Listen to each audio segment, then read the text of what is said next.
Bro, are we even having a show today? There's no Twid, Yes. there's no Twab, there's no Twat, there's no Nitedemon. What the hell? No, I mean, as I said, I didn't realise I messed up the timing. I thought I was going to be here in about an hour's time.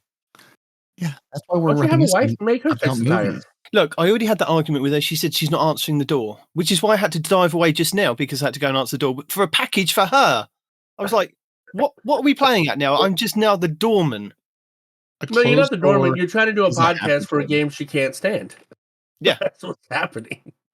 Did you tell her that, the ship is sinking and that's, that might make her happy? No, I'm not telling her that. Why would I tell her that? Why would I give her ammunition to go, why didn't you just give it up now? Tell those two that it's episode 250. Just give up now. You end on that high note. I mean, it'd be fun for me. Well, I can't relinquish you both from the contract. It's only one at a time. And if you both can't decide, then, that's it. We've got to stick here forever. No. You said words that will I don't even continue understand. until morale improves, okay? Look, whose morale? Unclear. We better roll those titles and then get to it. Welcome to Two Titans and a Hunter, a Destiny 2 podcast. Dedicated in bringing you all the latest information, news, and opinions. This is the best show for new and veteran Guardians alike, where we share tips, tricks, and tools to help you succeed and enjoy playing even more. So with all that said, let me hand you over to your hosts, the Triumph Hunting Titan Nitedemon, the pink-panted pansy Peroty, and your Hunter Master Ranger, Mr. No One Respawns in Real Life! And there it is. And we've Now, I actually had a topic I wanted to discuss with you guys, like a serious topic, right? Well, Right, and it is Destiny related. It's definitely Destiny related, right? So, worst case scenario, right? What's happening at Bungie ends up, doing not good things for the franchise as a whole, right? What, if any, similar game would y'all end up playing if Destiny was not an option? Fortnite. No, what serious game would you play if Destiny wasn't an option? I seriously, the makers of 7 Days to Die are finally allegedly going to bring 7 Days to Die after that game's IP got caught up in basically. Isn't that the one that resets every week? No. This has been on PC forever. There was a console version that's beautiful, but it got eaten up in the Telltale Games going out of business, and basically the console IP was stuck there in limbo for the last since like 2016. And they're finally like, we've gotten the rights back. We're gonna bring you a new version, because I lived and breathed that game. Whereas basically it's a zombie survival crafting game with the premise being like every 7 days the zombies come and raid you. So it's basically you've got 6 days to go build defenses and scavenge and explore, and then day 7 you best hunker down because they're coming for you. Like night falls, the sky turns red, and they're coming to kill you. And I love that game, but the console version is so buggy. And yes, I could have been playing on PC for all these years, but no, because I did PC gaming in the 90s. We're done now. We're console boys now. I want to turn on the box. I want to play the video game. I want to turn off the box. Computers are for tinkering, not for playtime. Yeah, fair enough. So that's my long-winded answer to that's what I would play. Because it's just Stardew Valley is wonderful. Yeah, fair enough. I think there's a game that's going to be coming out here very soon called First Descendant. And it's got Destiny vibes. It gives me Destiny vibes. You know what I mean? And I'm thinking if I was going to play anything, I'd wait for First Descendant to come out and then deal with that. Because that's a pretty fun game, It doesn't have as much content as Destiny, because, let's be honest, they just did the beta, Right, because it hasn't been out for 10 years. Yeah, I know. For some reason, these slackers have not put out a decade of content in the last 6 weeks. Yeah, what the hell, man? Yeah, right? 1 star, literally unplayable. But because everything else that's out there, aside from Fortnite, obviously, which has a lot of content, the only thing that's really out there is like PUBG type games, the battle royales. They got a lot of content, but I don't really like that style per se, Yeah, well, you who doesn't play Destiny PvP, would you go back to a PvP focused game? Like I know your background is like Call of Duty and stuff. Yeah. Would you? No, would you go back I don't think I would. Or would you go hunting like a monster, like would you go find something PvE focused, like check out Diablo or something on the PvE side of things? Diablo. I was playing Diablo this morning. I play Diablo all the time. Right. Yeah. Like, is that where your energy would go? Is that where you turn your sights? No. I still like shooters. Diablo. I still like I like to be a part of people that are playing a thing. I like to have options. Diablo's fine and dandy and everything like that, but I do like my guns. I really enjoy my guns. But I don't think I'll be going back to Call of Duty because Call of Duty's done a lot of things that I'm just not a fan of. The first and foremost thing that they did that really, really set me off, and I said I'd never buy from that company again, is they're all like, know your history. And it's all like all these different wars that happen all throughout history and all these different conflicts. And, their whole shtick was accurate historical portrayals of conflicts, right? And in the game, originally, they had Tiananmen Square. China got off. So they removed Tiananmen Square, and I'm like, you know what? You're a sellout. I'm never playing your game again. I'm done. Which I would say which developer at this point, but there's probably 19 developers that were working on Call of Duty last we checked. Call of Duty swaps between two. It's Activision and Infinity Ward is one of them. I can't think of who the other one is. That's the other one. Activision and Infinity Ward. Yeah, but it's not Activision. It's who's Activision's the umbrella, but who's the actual developer? I was drawing a blank. It's because it was Infinity Ward and then somebody. Oh yeah, you're right. I can't remember. I know Activision made the thing that but I don't remember which of the two companies it was. I mean, that's Activision is all of it. But even then, the latest Call of Duty that came out, the latest one or the latest two have been battle royales. So again, not my bag. Treyarch. That's what I was Treyarch, yes. Good memory. Which I don't even know if they're still. Yeah, 100%. yeah. Infinity Ward 2003 to present, Treyarch 2005 to present. Apparently also Sledgehammer Games, Raven Software. Like I know Activision was just collecting Pokemon to make Call of Duty content. I remember seeing a list at some point, something related to Bungie. Probably when Activision was, or Bungie was under Activision still, and it was like, here's all the companies working on Destiny, and it was like 4 or 5. Here's all the companies working on Call of Duty. It was like 15 different companies all doing like they're working on the DLC, they're working on the mobile game, they're working on this piece of it. It's like, you are all Call of Duty companies now. That is your life. Basically, yeah. This is the cash cow. Keep making the cow happier and fatter. Milk that cow, baby. So needless to say, if you've somehow made it this far into the show this week, you already probably have an inkling what's going on with Bungie and Destiny 2 and all of the layoffs, including basically the community team. Mm-hmm. So yeah. I mean, who needs a community team? It's not like it's a game that you need to, I don't know, get people to play or anything. It's fine. It's whatever. Why would you want to help your retention by communicating? Right? Who does that? Honestly. Yeah. So there will probably be some Destiny talk at some point when Snipes returns or we figure out what's going on with it. But yeah, it's been a rough week.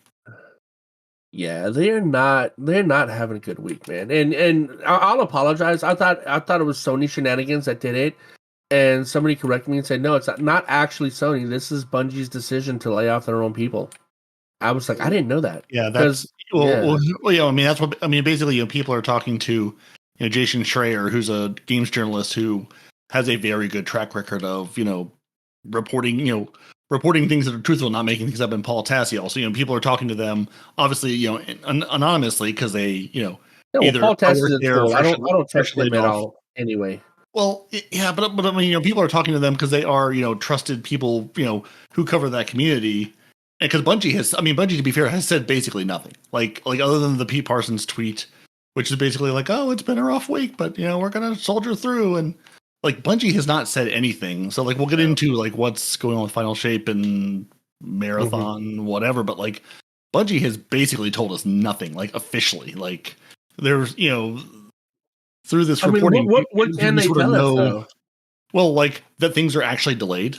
All the news about Final Shape being okay. month season, none of that has come from Bungie directly. Bungie officially has said nothing. Basically, they put out the our path forward TWID thing this week. That I'll call it TWID because that's garbage. That can be the name TWID. The TWAB is for the actual content.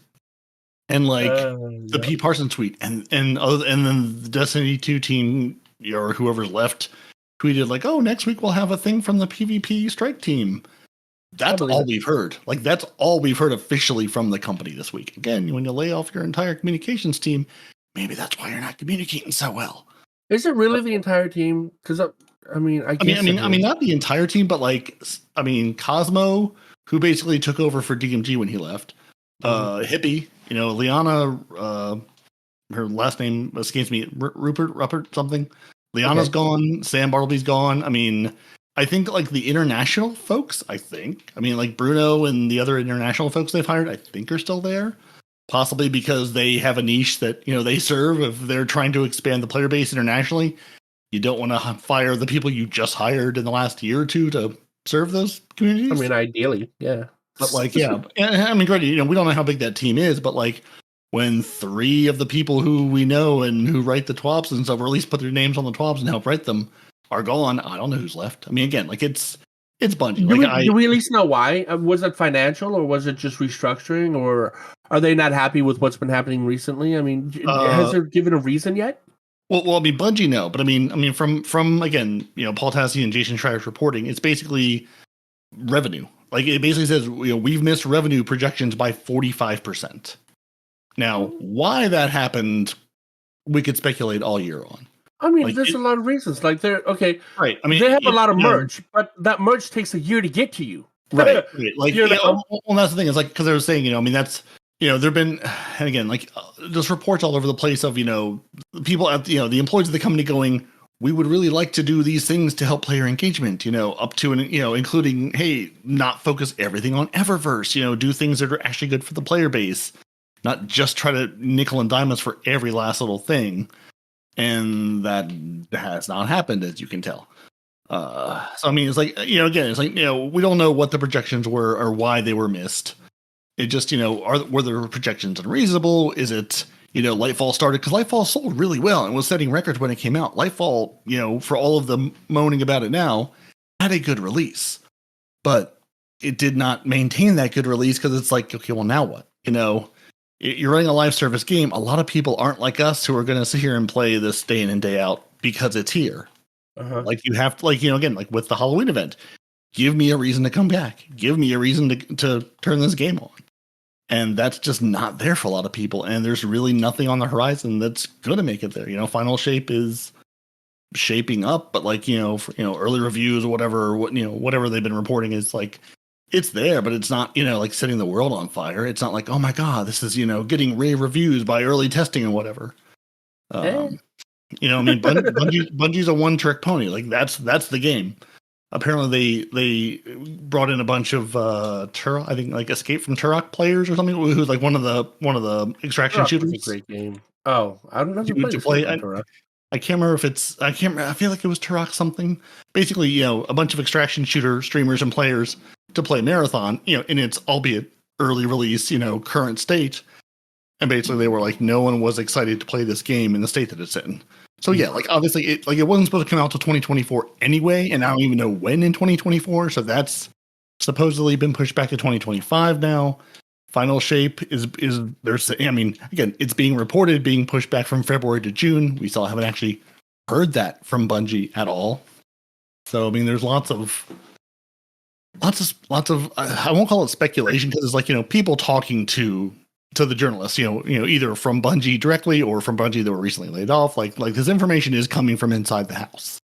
And speaking anonymously, because obviously either they're looking for jobs now and need to not burn every bridge in the industry, or are still working there and going, I need to keep my job and health insurance. So it's just like, yeah, I used to work for Bungie. Okay, next. Yeah, I mean, it's such a mess just going, it would be nice to hear some of this from the horse's mouth, Pete. Or Bungie's. Yeah. I mean, we got, today is a sad day at Bungie as we say goodbye to colleagues who have all made significant impact on our studio. As we say goodbye, you mean deuces? You mean boot to ass? What these exceptional individuals have contributed to our games and Bungie culture has been enormous and will continue to be part of Bungie long into the future. These are truly talented people. If you have openings, I would highly recommend each and every one of them. That's what Pete Parsons, the CEO, said on October 30th, like as this was happening. And he, of course, has been getting absolutely reamed by everyone. If they're so good, why are you letting them go? In Twitterland. And then our Destiny 2 team tweeted, the Twid will return next week with updates from the Crucible Strike team. Today we have an update to the community from the Destiny 2 development team, which is I was written by management, mealy-mouthed, nothing of the our path forward. But it said nothing. Again, nothing at all. It was a whole lot of words to tell us, there's people still here. We're still working on things. Yeah, that's what I would expect. You're a company that makes a product. It basically said, we got rid of a bunch of people, but don't worry, we still have lots of people. We're going to keep making the thing that the only product we make. We're going to keep doing that. You just got rid of all the faces that people know. Since the end of the month thing, that was scumbaggy as hell, dude. That was really scumbaggy. So they had benefits that would last them a month or whatever, right? Except that Bungie fired them the day before the month was over. They had 1 day worth of benefits, and then they expired. That is a huge scumbag move. And again, I know it's probably done because of profits, but still, very scumbaggy. There's a bunch of people who had unvested stock in Bungie that I guess reverted to or became Sony stock when that acquisition happened. That you've now lost. Stay for so long, yeah. Because you now have the stock that could have, should have, would have been worth, some amount of money. Again, depending, I assume, longevity, how long you've been there, whatever. Would have been worth real money to you that is now just vaporized into nothing. Yeah, absolutely nothing. You've got worthless paper now. Congratulations. They don't even have the paper though because they weren't there long enough to get it. They had to stay for a certain amount of time before they would even get that paper. Yeah. I was like, damn, dude. Well, no. I mean, they had a sheet of paper that said, I owe you, X number of shares at Bungie/Sony. And now you have that and it says, I owe you this and I'm never going to pay them to you. That is a huge scumbag move right there. I mean, to be honest, I think a lot of people in the community know what's going on. Even if you weren't involved in reading TWABs each week or watching Destiny videos each week, I think a lot of people found out about this through everything that's going on with Bungie and all the different outlets. And I mean, trying to find a video this week that isn't related to the mess that came out on Monday was really hard. I have found one. I've got one, but it was from 2 weeks ago. But I thought I want to kind of cheer people up. It's still a video game that we really enjoy playing. And I want to continue talking about the game that I enjoy playing. So I'm going to drag you two with me. 2 Overload Minotaurs around the corner. Yeah, that's not really fun. I mean, my heart goes out to anybody that was affected with being made redundant. Speaking from being through this kind of thing several times with different companies, I can attest it is one of the most horriblest things because you're kind of it's just thrown on you most of the time. It's just, you don't know it's coming, and it is hard for families. It's hard for especially if you are got a young family or, you've just started out with a family, or even single people that are just kind of finding their footing in working in the cities. It comes out of nowhere and you just don't know what to do. And it's really hard. But I mean, as I think they were saying, that these people are still really good at what they were doing at Bungie. It's just that they had to let people go. Yeah, it's basically budget cut. It's basically, we can't afford to keep you all here for, again, we could argue forever about the reasons why. Yeah, I mean, I'm with you. I've been through layoffs. I've been through budget cuts. I've been called to my manager's office and basically told, we don't want to let you go, but you were the last person to hire, so you're the first one we're letting go because that's how we're doing this. I mean that makes sense, though, right? It doesn't make sense when you're then told a week later you're begged to come back because the guy they kept was a moron. But anyway, but seriously, you get a pay raise at least. I didn't go back. No, that bridge is burned. But just my point is it messes with you. You're sitting here going, I'm going to work. I'm doing what I think is a good job. I'm being told I'm doing a good job, and then suddenly you get a 15-minute calendar invite, and then you're just gone. And there goes your job, there goes your health insurance, there goes there goes everything. And it messes with you. Mentally, it screws with you. I mean, when it happened to me, I didn't have a family to support at that point. It was just me. But it's like it takes it like you need some time to almost like grieve in a way to go and pick yourself back up. And it's not just like, all right, let me get out there and start looking for work again. Like I got home, I filed for employment and was just or filed for unemployment benefits because I was like, I don't know how long this is going to be. We've seen like 6,000 something jobs lost in the video game industry alone this year. I mean, just it's not a great time to be job hunting anyway. No, but yeah, like it's garbage. And having worked in like business kind of areas and been managers and regional manager for staff, I can see from both sides of what's been going on. I mean, people set silly expectations of, we are going to do this with, we're going to make this much amount of money, and then don't hit what they put out in like what they were going to do. And it's like, who does it then come down to? It doesn't come down to the people who made that ridiculous figure or made that ridiculous promise, the senior management team, as it were. It comes down to the staff, and it's like, well, we didn't hit that, so we need to cut the staff at the bottom to then kind of make up the money to again get back up on track to see if we can then get better at what we're doing, kind of thing. It's just it's not great.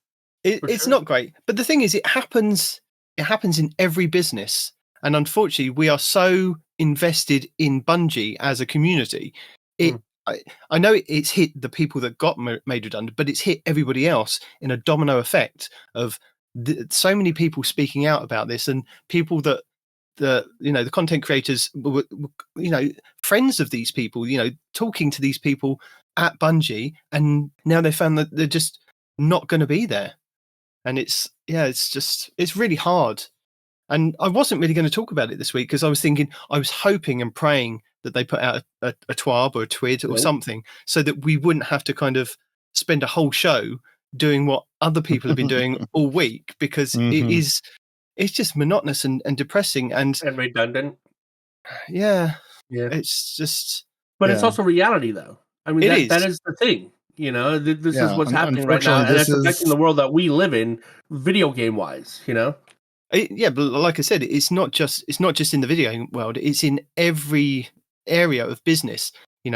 Promises are made. People say that we're going to hit this target, and they don't hit that target, and heads roll basically. And it's not necessarily the people at the top. I mean, I work for a company that used to predict like how much revenue they got in, and it was based on sales and debt, because it was a hire purchase company. So you would predict as a store manager how much money you could get in and how much you would get your debt down by.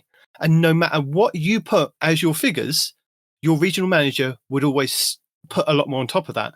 And then their manager would also then put their bit on top of that. So you would end up as a store manager with this ridiculous target of like, oh my God, how am I going to do this? How am I going to get my debt down to 1% of like 1,000 customers? If people can't pay, they won't be able to pay. There is nothing that I can do, because you won't let me do the supportive things that are in the handbook to help, because I get penalized every time I try and help them.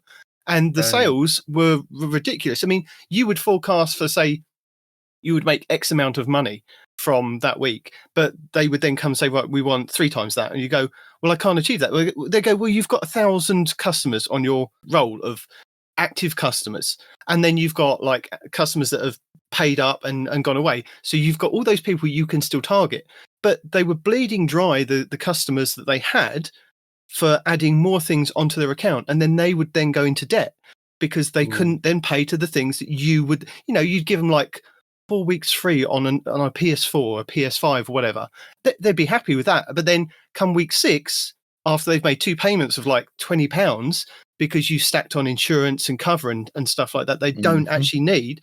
They're like, I can't pay. Can you take it back? And then if you took something back, then that affected your sales. It also affected your debt. But it's like the CEO of that company was brought in from another company. He did wonders in these other companies.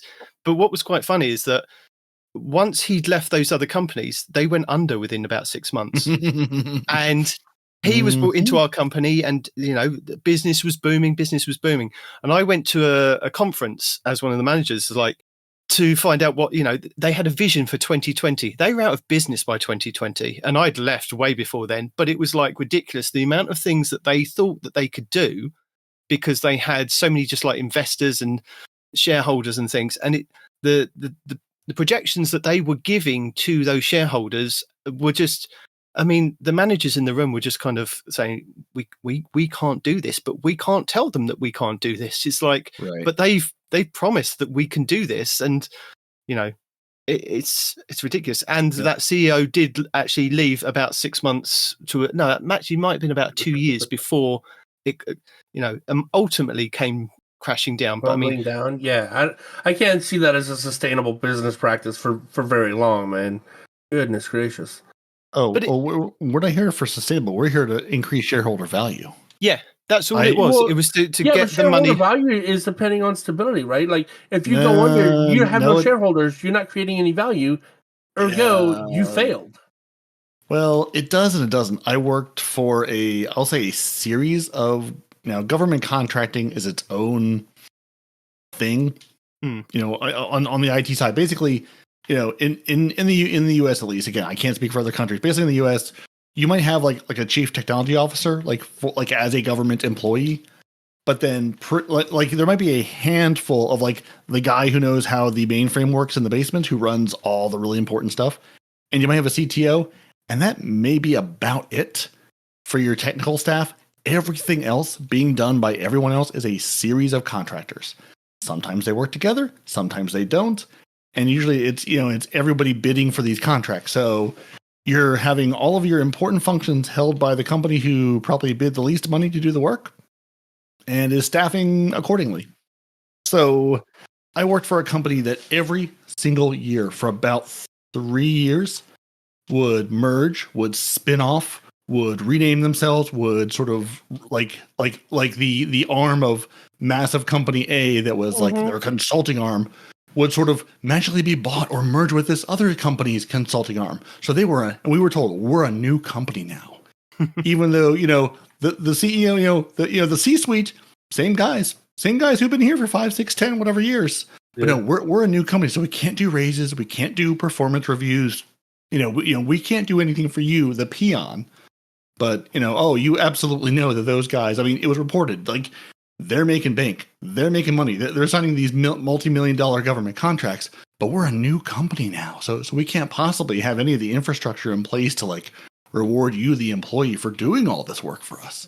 That's my lived experience. Was just you do what you do, and you're not ever going to get a raise or a performance evaluation or bonus or anything. You're just here to increase the shareholder value. Yeah, my company, like you were talking about, has changed their name so many times. Just since I've been here, we changed it from what it was to something else, from something else to something else, and then from something else to back what it was originally, by the way. And but the difference is we were getting raises based on performance pretty consistently, right? But the company that just bought us gave us 5 new holidays per year that we could just take off, an extra day that we could just take off whenever we want, and they're grouping us in groups, right, based on seniority and skill level, right, and they're taking a look at what the market offers for these individuals, right. If we're not, let's say for example, the market says I should be making $80K a year, but I'm only making $60K, I get bumped up to $80K. But if I'm making $90K and I'm only supposed to get $80K, I stay at $90K, right? So this company apparently seems to understand that employee satisfaction equals employee productivity. I hope it stays that way. I also hope it stays that way, but knowing my company's history, what's probably going to happen is things are going to be great, the company's going to be profitable, and they're going to sell us again. Yep. They're trying to make you look real attractive to then sell you, or exactly, or to be bought by someone, or to make the stock price go up so somebody else can check it. Yeah, there's like I really don't want to be cynical, but just I was sitting at work the other day, like having this conversation with some teammates, And I was trying to exaggerate, going, listen, I've been doing this work for 20 years, and I had to stop myself because I was really trying to exaggerate. And then I realized, no, I've been doing this work for 20 years. 20 years, yeah. I'm old. That's why I'm so tired. I'm like, I know what I'm doing. I've been at this for a hot minute. Yeah, when like it's when you get hit with that realization, it sucks, man. dude. I think I stopped mid sentence. They were like, "Are you okay?" Like we were in person, so that was the only reason. I just had a stroke. Yeah, no, like, am I okay? Like physically, yes. Emotionally, no. Mentally, questionable. Debatable. But yeah, exactly. but yeah, it's just like we've been at this for a hot minute. I mean, it reinforces, your current company can tell you whatever they want. They don't love you. You're there to make them money. And the moment, you can be a family, I mean, I've heard all the pithy slogans and we're a family. We take care of each other here. I really need you to go the extra mile. No, you pay me. I made that mistake when I was younger. Cause again, I was brought up, speaking of generations and back in my day, my parents, they worked for, they would go to work for a place. They would work there for X number of years. They would get the pension. They would get the benefits. Like they would be rewarded by the company for their loyalty. Yeah. That is dead. That is long dead. Like the only way I've gotten raises in my life. No, again, I worked in IT, so it's its own, and not like glamorous tech like Silicon Valley IT, like grunt level sitting in a basement at a help desk IT. Like the only way I've ever gotten ahead is by switching jobs, by finding who will pay me a little bit more to do the same work. Uh-huh. And the company is not your family. They're your family until they have to lay you off in budget cuts. They're your family until they have to, until it makes them a little bit more money to get rid of you. Like that's what, and again, and it messes with you too. I mean, just like, again, the layoffs going, I go into work every day. I work hard and I see my coworkers around me going, why are you still here? Like it's so hard to play those games and go, why were you left and I was cut? Why are you still here and having a job and benefits and all this? And now I have to go upend my entire life. And then political stuff gets in the way. The thing that's always made me mad about the workforce, ever since I first got my first job, if you want to go to another company, you have to give you 2 weeks notification. That way they have time to replace you don't have to, but it's frowned upon if you don't, right? And they might, especially if you use them as a reference, they might let your next employer know, yeah, he just dipped, right? So it's best practice to give the 2 weeks. That way they have someone to train to replace you when you're gone, right? But they lay you off on a day's notice. Mm-hmm. That is ridiculous. Any company, you should be ashamed if you do that to your people. If you know you're going to be having layoffs, let's say, yeah, we got to fire, 300 people. Okay, cool. Maybe they didn't. Do that in 2 weeks. Maybe Bungie didn't. Maybe Bungie didn't know until they had a conversation at the weekend, and they went, "Well, it's either this or this," and they went, "Well, okay, we're gonna have to do that, and we'll have to do it ourselves." I think a good company would have taken the hit. Okay, we'll take the hit. We'll make up for it next quarter when we have finances. No, but I think the thing is with this, it's different for Bungie because they're not an indie studio. They're not independent from anybody else. I think the whole problem is because they went with Sony. And I think there was a lot of promises and a lot of things that went with the Sony deal that they then couldn't keep up with. So they, as we've seen, is it 45% that they were down by their projected revenue? It's like, that is a lot to be down by. I mean, how much did you kind of say that you were going to do and you weren't able to do? It's like, did you look at the Lightfall launch and go, this is going great, we're going to project based on these player numbers and this engagement? Well, I think the Sony thing was before Lightfall, wasn't it? Well, right. Yeah. But I mean, maybe it was before Lightfall. It was like, I think a year ago, because I've seen people reporting on, there are not going to be layoffs and as part of this buyout. It's like, that was a year ago. That was, and people have thrown around the, $1.3 billion for retention and stuff. Like that money's gone. That money's spent. Like there was some, again, I can't remember. I'm just sort of like joint crediting, Paul Tassi and Jason Schreier at this point going, I don't remember who reported on what, where, but basically saying like that money was basically spent. Like again, as part of when Bungie was bought by Sony. Like part of that was like Bungie stock becoming Sony stock, which stock is something I do not understand at all. But basically saying like a lot of that 1.3 billion for like retention and whatever like was to cover some of that, was like to convert that stock and do things at that time. So like that money is gone because people are like, well, if you got 1.3 billion dollars, why are you doing layoffs? It's like because that was a year ago money. Like that money's spent. Like that's part of what's again, like we can speculate forever, but like as part of the Microsoft buying Activision, Bethesda, all the things they've bought recently, it came out like, one of the things they were concerned about because it was speculated they might buy Bungie at one point is Bungie's burn rate. Basically, how much money you're running through to keep Destiny 2 going. Which like it takes a lot of money to keep this game going and to staff it and to support it. Like it's, we've talked about plenty of times how it's sort of a unicorn in the industry of it's a live service game that has been running sort of in a league of its own. Like there's not a whole lot of other things you can point to that are the same kind of thing with this longevity and popularity. Right. And it takes a lot of money to keep going. And I think it's, it's like, it's a whole, like, is Bungie truly a Sony thing? Because they're it was reported, Sony's going to buy us, but we're still an independent studio. It's like, but what does that, what does that mean? You're still beholden to Sony, kind of, sort of. And a lot of people, have been reporting on as well. Like there was this laundry list of basically, Sony bought Bungie because they were like, you've made a live service game. We want to make live service games too, but we need the expertise. You may have heard the term acqui-hire. Basically, you acquire a company to hire the talent within. Going, well, I can't lure you away from your job, but if I buy your whole company, then I'll have that expertise. That was part of this deal. Was Sony going, we want to replicate your success. We want to make more live service games that we can run on a subscription forever or whatever, or microtransaction, however you want to fund it. And there was this is not a great example, though.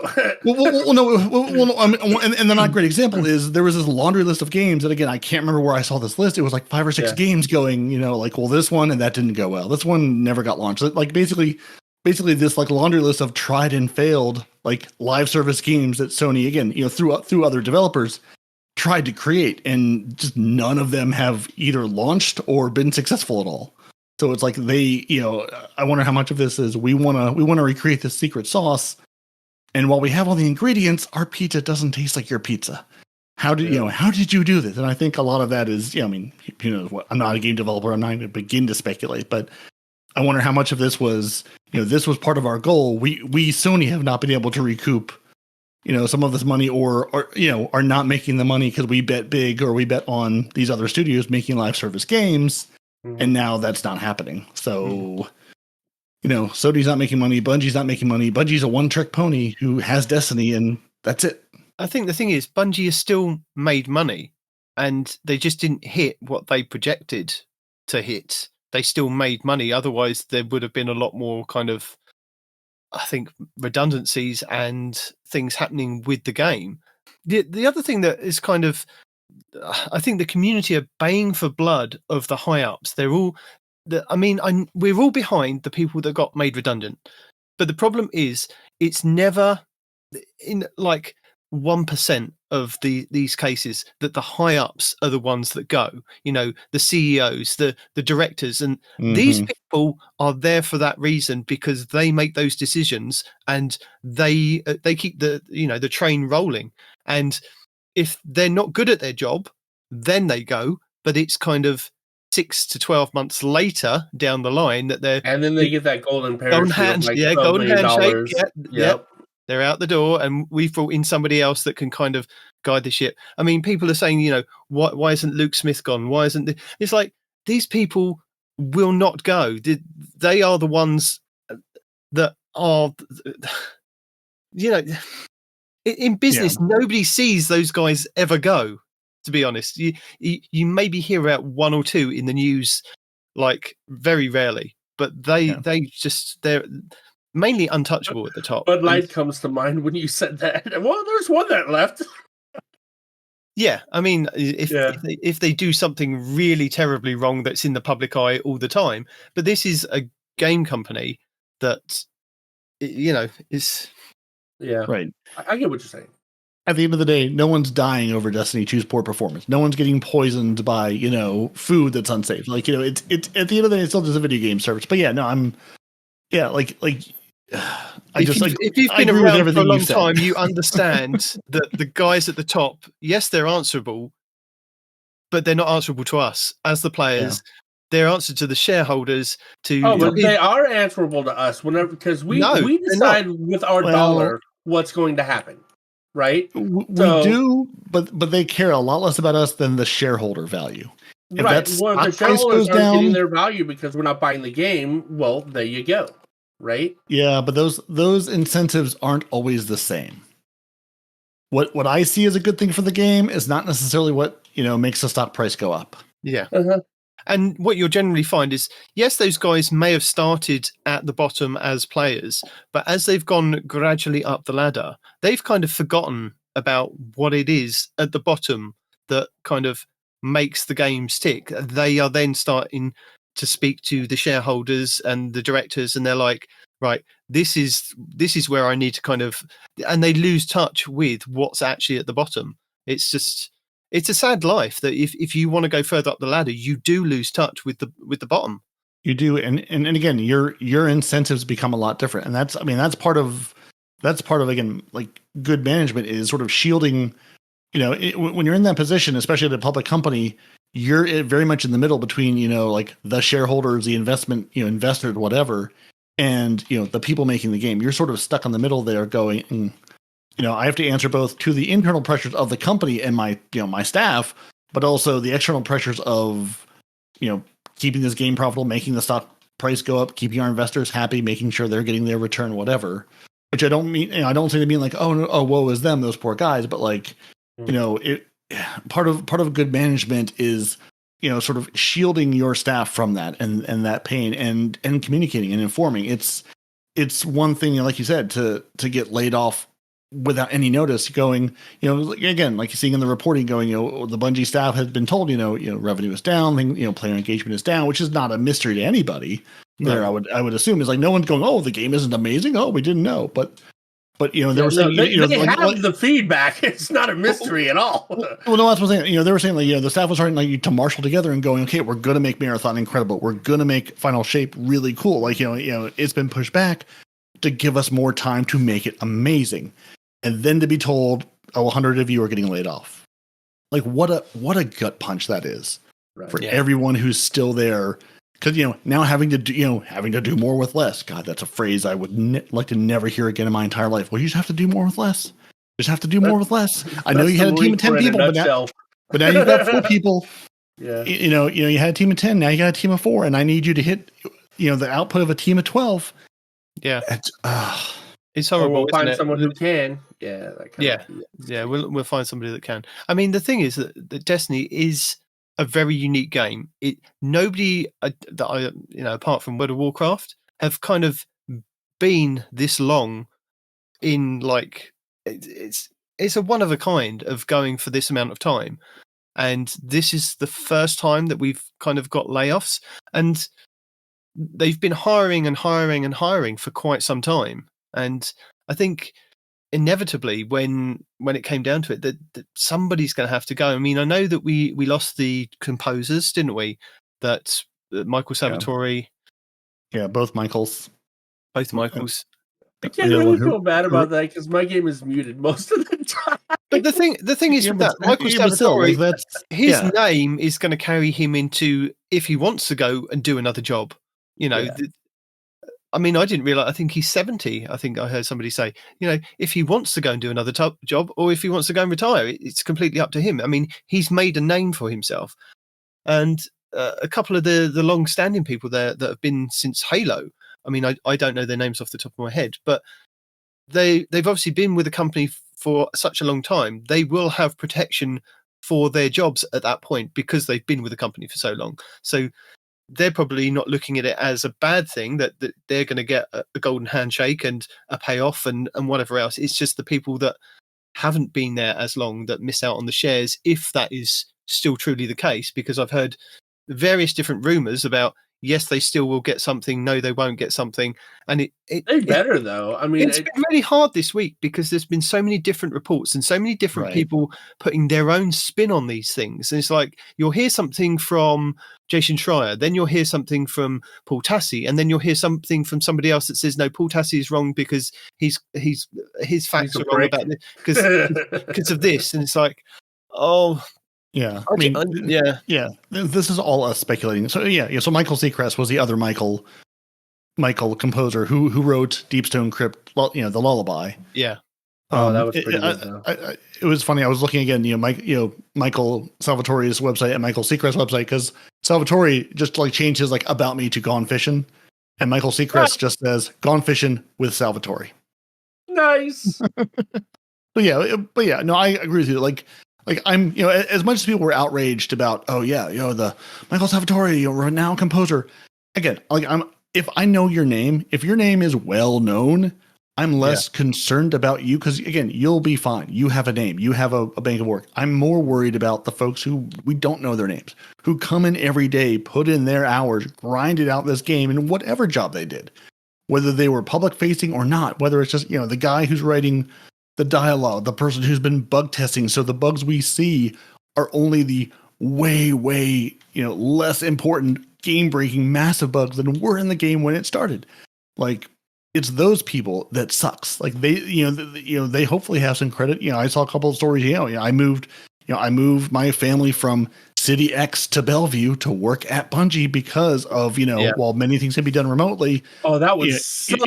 Like in his case, he's like, I was doing, something involving builds. So he's like, it was taking 8 or 9 hours to get a build back doing it remotely because it's just a huge amount of data. He's like, so I moved my family from the East Coast to the West Coast 2 months ago, only to be laid off. I mean, it's things like this. It's just, you're uprooting your entire life. Then all of a sudden now you're in a new place where you don't know anybody. You now don't have it's just it's the people whose names we don't know that I worry about. And I hope they land on their feet in an industry that's, every industry is.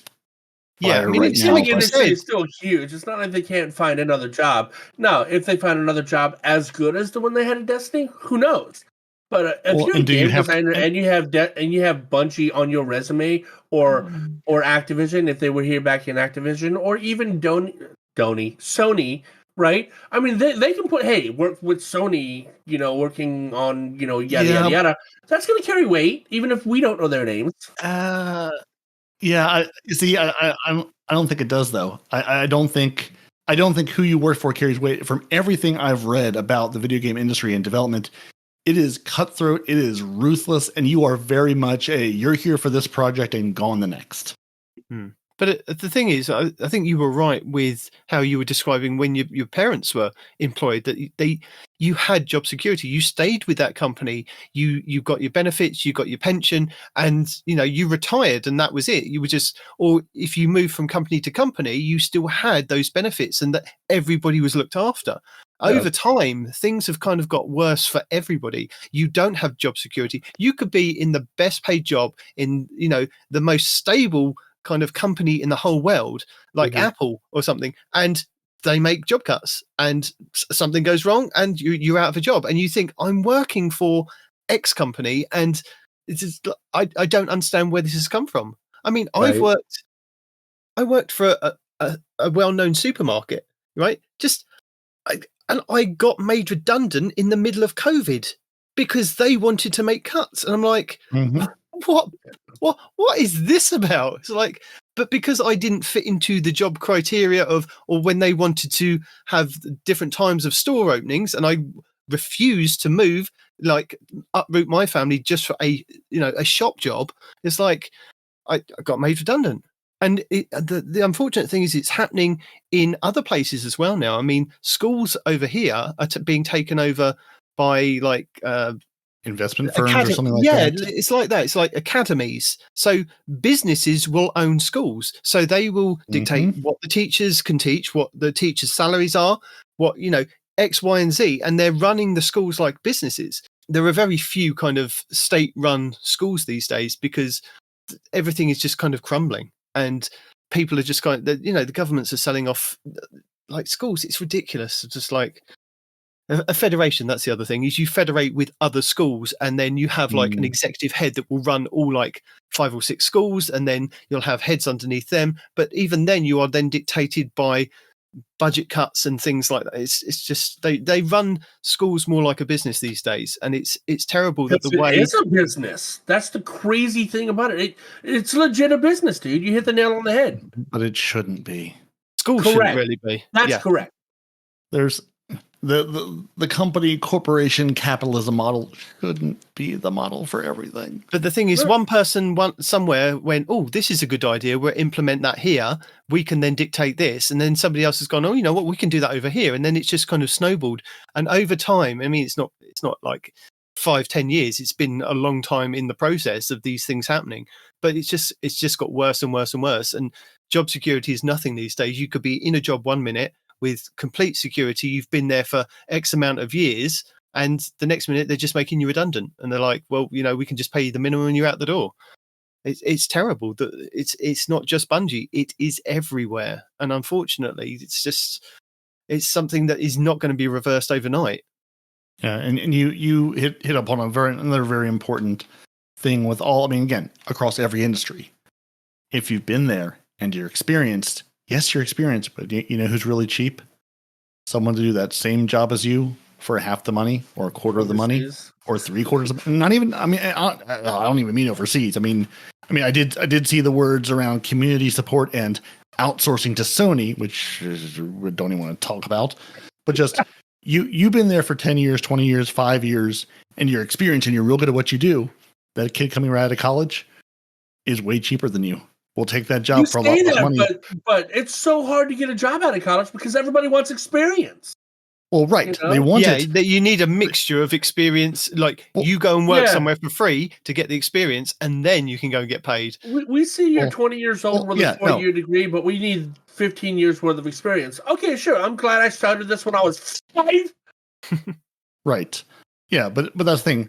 And just like how many of these jobs that Bungie has laid off are they going to start advertising for again next week or next month or come January 1st? I'm sure there is a period of time that you can advertise. There's absolutely, they're going to hire people back. I mean, we've seen this again across every industry. You go and lay off a bunch of people, and then all of a sudden you're hiring for those positions again, because it turns out, you need people to do that work. You just need cheaper people. You need to be able to reset and say, well, we need this work to be done, but we want to, at the end of the day, company needs work to be done. Company wants to pay less money for work, because a company's biggest expense, like we've all touched on, is the human beings who work there. Yeah. Your human capital is a massive expense. And if you can make that number go down, that's the incentive. Yeah. And if you're in the union, that's one thing. But like for our guys to get the benefits that we had, there's only 14 people in my company that does what I do, in my whole company. And we are global. Let that sink in. There were 14 people to handle 911 systems globally.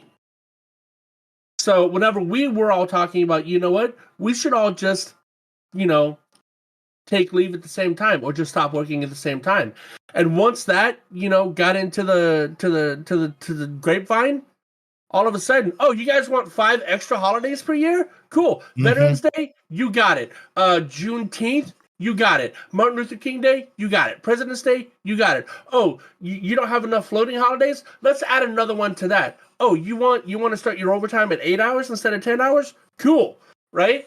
Once it got in the grapevine that we were all gonna just kind of stop working at the same time, dude, you're talking about a company that deals with 911 systems. That's a red flag. They're like, no, hold on. What do y'all want? That's way different to like Bungie. Yeah. Collective action works. Well, I mean, Respawn has hit the nail on the head. Now, if you would have told me that Respawn would be the one calling for unionization in a roundabout way, I wouldn't have put that on my bingo card. But hey, here we are. Unionization works. If we take no other lesson out of the labor movement of 2023, and I apologize if you tuned into this Destiny podcast expecting Destiny this week, but I mean, we have seen Destiny, though. Unionization works. The tech industry, the video game industry need unionization.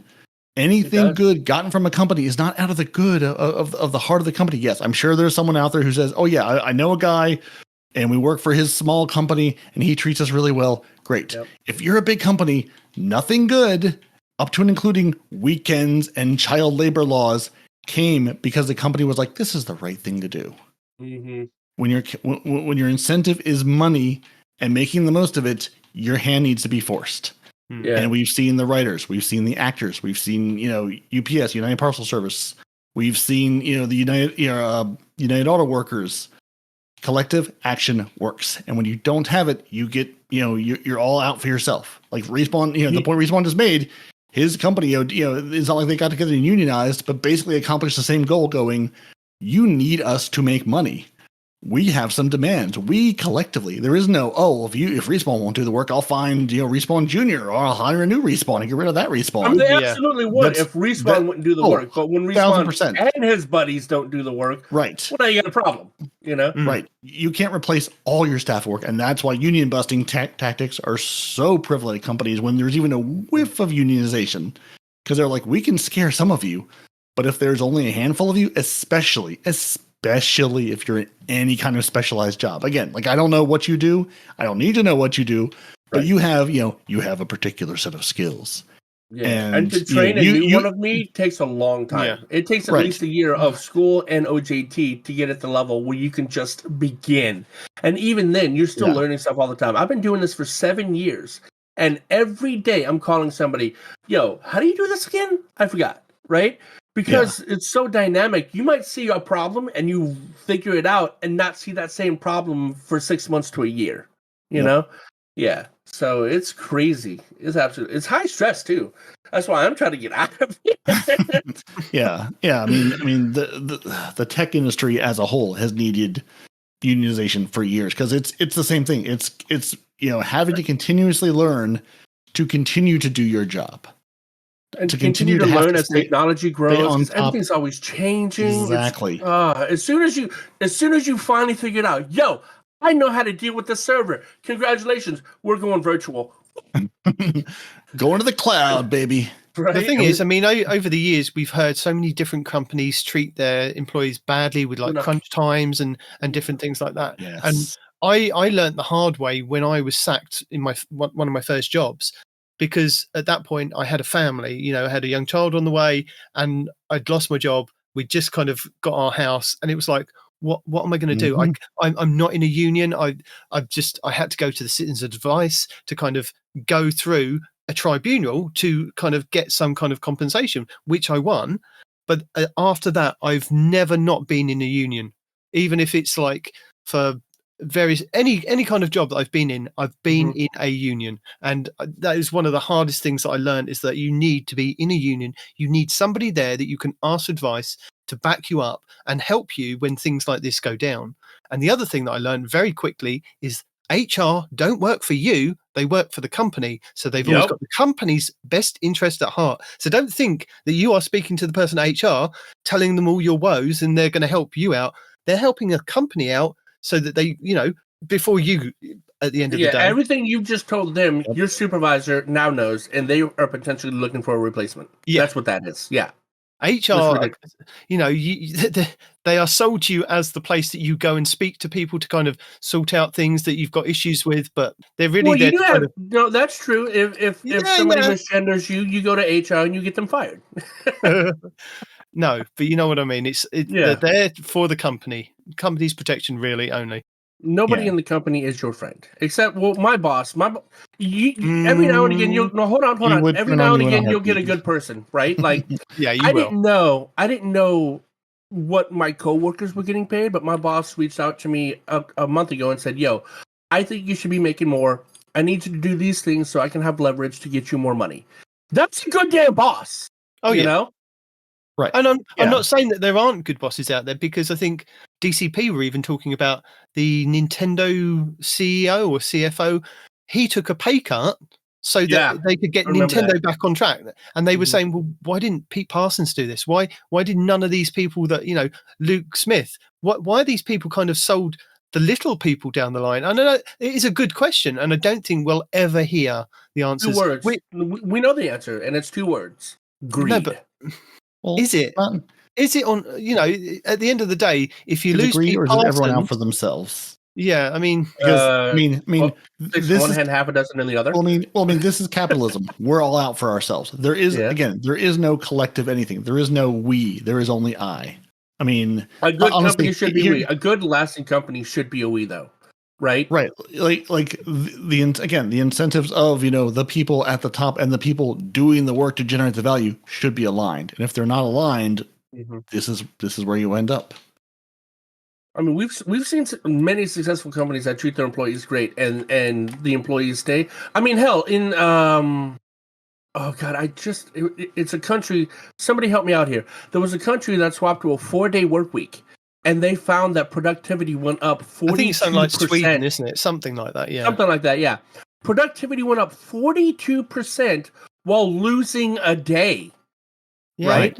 Because they're looking out for their people. But that's not in the video game world. You cannot do that. Yeah, Well, and you should. I know you should. Yeah, well, there's a lot of things you should have realistic deadlines, and that's because that's the other thing I've seen a lot of people talking about, Bungie related, and not just you've pushed Final Shape back and Marathon back, but you still have to deliver on these things. Mm-hmm. And is this now just going to lead to more crunch and more overtime and more work for those who are left? And overtime is good money, though. It goes back to what Peroty said about unless you're salaried. Oh. If you're salaried, no, it's not. If you're salaried, then you did a dumb thing. Don't ever be salaried. Ever. Well, I got some bad news for you about working in a lot of industries in the world there, bud. Well, I'm salary up to 40 hours, but after 40 hours, we get overtime. Yeah, like but if I took a day off, I would still get my 40 hours. The thing is, though, Respawn and Peroty, is that it goes back to the old thing of companies used to look after you. If you went over your allotted hours of like 39, 40 hours a week, you got overtime. You worked at weekends, Sundays, you got double time. You worked on bank holidays, you got like triple. You worked on public holiday, you got X amount, you got an extra day. Slowly over time, these things have kind of been pulled back and pulled back and pulled back, and it's affected every different part of business. This thing with like crunch time has only increased as pressures went on to different video games. Like, oh well, that company does it, so we'll do it, and then it kind of then got to the point of we can't do this anymore. People being called out for doing it. So it then swings the other way of like, well, if we can't do that, and we're going to kind of give you reasonable working times, that we're going to have to let some people go because we can't meet the demand of our customers. It's just that it's so hard with how society have accepted these things, and it's not necessarily that we've kind of accepted it because we wanted to accept it. It was we were forced to accept it. Nobody fought back. They allowed it to happen. Is what happened. Well, if you did fight back, you were kind of out the door. So you spoke to HR. You weren't happy with this. You were out the door, kind of thing, as we said. Right. I mean, again, and there's fighting back, and then there's needing to work to support yourself. Yeah. No, that's true. But like sometimes you gotta miss out. Yeah. For the overall better good. Okay, so I missed out on 2 months' work because we all went on a strike. But now we get full benefits. Now we all get a pay raise. Now we get more holidays. If the end justifies the means, then I would say go for it. Yeah, it's gonna be rough. I'm not promising you the stars. It's gonna be rough. But sometimes you have to look out for the end goal, man. You want to do this job for 40 years and not ever see your kid, or do you want to be able to retire at some point in time at an age where you're not bound to a wheelchair? Like, come on. I wish I ever worked in an industry where that felt possible. I know, it's ridiculous. In Romania, though, Romania is also heavily corrupt, but they have a 4-day work week in Romania. I mean, unlike they America, work Fridays if they want to, but yeah. But no, I mean, it was pretty good over there. There are people that do it. There are companies that do it. I just wish I wish that was the norm. Like taking care of your employees. I mean, to me it just makes sense because when I was in the Marines, that's how I took care of the people that I was in charge of. When you did well, I gave you rewards. I let you get off work early, or I let you do guarantee things. If you spoke to Marines today, they probably don't get half the stuff that you got, and it slowly has kind of decreased over time. They actually get more, dude. Honestly speaking, they get more. Like, well, I mean, it depends on what you're looking at, then, you know. But then you get out, and then you have to deal with the Trauma. you did serve. Well, not even just that, but there's serving the country, and then there's you did serve the country. Yeah, and that is a very different level of care from. It really is. Again, a lot of I'm not sure what the military to IT pipeline is, but it seems pretty strong because I've worked with a lot of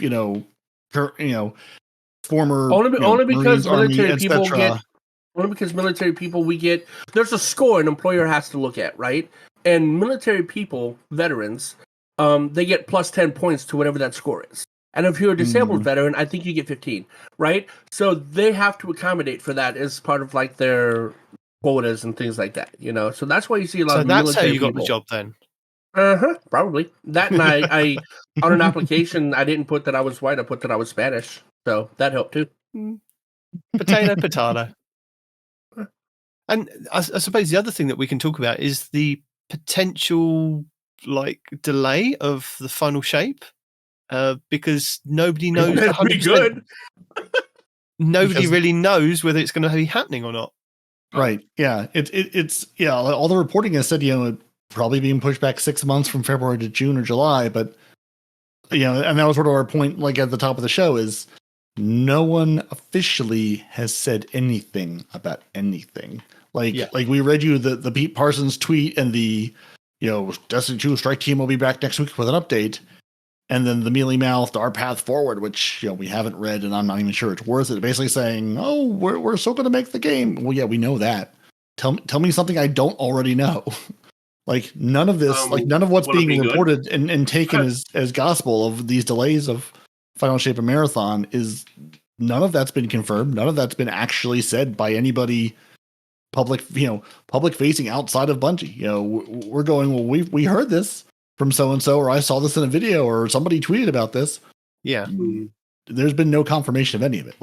Are we all assuming it's happening? Yeah, but no one has come out and said it. Yeah, it's like one of those dirty little secrets that everybody seems to know about that we're not, supposed to know, but we all know that it's happening. Right. But nobody officially has actually said anything. And it's like, well, I mean, I think, again, DCP this week, we're talking about, do they come straight out this week and say it with Our Path Forward and say, right, it is going to be delayed, or do they wait a week because they want to kind of let the people that they've had to let go deal with what they've got to deal with first before they even tackle going down this route of speaking to the community and explaining those reasons why? It's obviously been a difficult week at the studio. It's a difficult week for the people that were let go, difficult for the people that are still there, difficult for management. It is still, they are still people at the end of the day, and they've had to make that difficult decision to make those people go and keep those other people. And Pete Parsons has tweeted out, we kept the best people, and it's like, maybe you shouldn't have tweeted that, because then that makes the other people feel really bad, even though you're trying to make the people that are there still feel valued, even though their friends have gone. It's like, what can you say to kind of keep the community, the people that you're working with, the people that you've left? Like we said last week, it's like, I'd say be honest, but I also don't know why they did it. So no, but potentially being honest might be a bad thing. It's an impossible task to kind of do everything, and I think they probably just want to tackle one thing at a time. So we probably won't hear for at least another week after this. There'll probably be another week of them trying to deal with the people that are being made redundant and sorting all of that out. We'll have the PvP strike team come in next week, give us a glimpse of hope of what they promised us with what's happening with PvP and the free maps that are kind of coming down the line, and maybe weapons and stuff for next season. And then possibly the week after that, I mean, we've got a couple of weeks to the end of season. What are we now? 22. 22, yeah. Yeah, we've still got until the end of November, because I think it's 14 weeks. So they've got a couple of weeks to tell us about Lightfall possibly being delayed, and then moving into what's happening next season and all the joyous stuff that we're going to be doing for the next X amount, and what they're going to be doing. Because obviously, I mean, if they've only made that decision to kind of put back Lightfall now, then they've gone to kind of trying to come up with a game plan of, well, that's 6 months that we didn't kind of anticipate that we'd have to kind of cover with the Destiny community. Yes, we can still probably put our little events in there, like Dawning and Guardian Games and X, Y, and Z. But people are still going to play our game because we haven't put out our expansion. It's like that there's a lot going on that needs to kind of be sorted out before they even come out and say, right, this is when it's going to be delayed until. I mean, we just don't know anything really. And it could potentially still be on track. And it could just be somebody's told Jason Schreier or Paul Tassi being let go that they, this is what they think, or this is what they were told at that point in time. And it could have been a possibility that it was going to be delayed. And then they come out next week and go, there's, no truth to those rumors. It's coming out in February. Yeah. I mean, that's the problem. We as podcasters, we as players, we as people who like this game, nobody knows anything because it's all speculation. It's all radio silence. And yeah, I mean, Bungie owes us nothing in terms of why and what and who and how, but they do owe us something in terms of when is the thing coming out that I want to play? When can I, again, you don't need to tell me why it was delayed. You just need to tell me if it was delayed. If I'm buying a thing, when am I getting the thing I'm buying? I still have to pre-ordered because of all these shenanigans too, man. No, but don't do that. This is what people have been saying, and I completely disagree. If you don't want to play the game, it's not going to help anybody. If you wanted to buy the game in the first place, don't cancel pre-orders. Don't don't cancel your pre-orders, because you're then hurting the people that are still at that company. But I didn't pre-order yet, so I'm not canceling anything. No, exactly. I mean, I hadn't pre-ordered it yet, but I now feel guilty that I haven't pre-ordered it. And is my not pre-ordering having an effect? And it's not really. But canceling. I mean, that's future revenue, so that probably played a part in it. Not the whole thing. Probably not to this degree, but yeah, that matters. Yeah, because that's you pre-ordered it. That means you paid your money now for something that's coming, and they see that. So I mean, I know they do see that, and I will be. I mean, I said the last time when we had Lightfall, I just didn't have the money at the time, and a lot of people don't have the money at the time to do the pre-orders. So it's like, I'm going to wait until after Christmas. I'll have some money. I can then purchase it then. I'm in no rush to get the pre-order bonuses. At the end of the day, the economy here in America is pretty rough too. So like, it's hard to justify spending that much money on a video game. Like if I told my wife, you know what, honey, I'm going to go spend $100 on a Destiny video game, even though she knows it's for the podcast, she'd, in her words, cut my donger off. Okay. Yeah. At the end of the day, this is the only game that I do play, so there's no harm in that if it's once a year that I'm laying out that cost. So right. Yeah, and I mean, and that's the thing around all of this is like all your projections are down and revenue is down.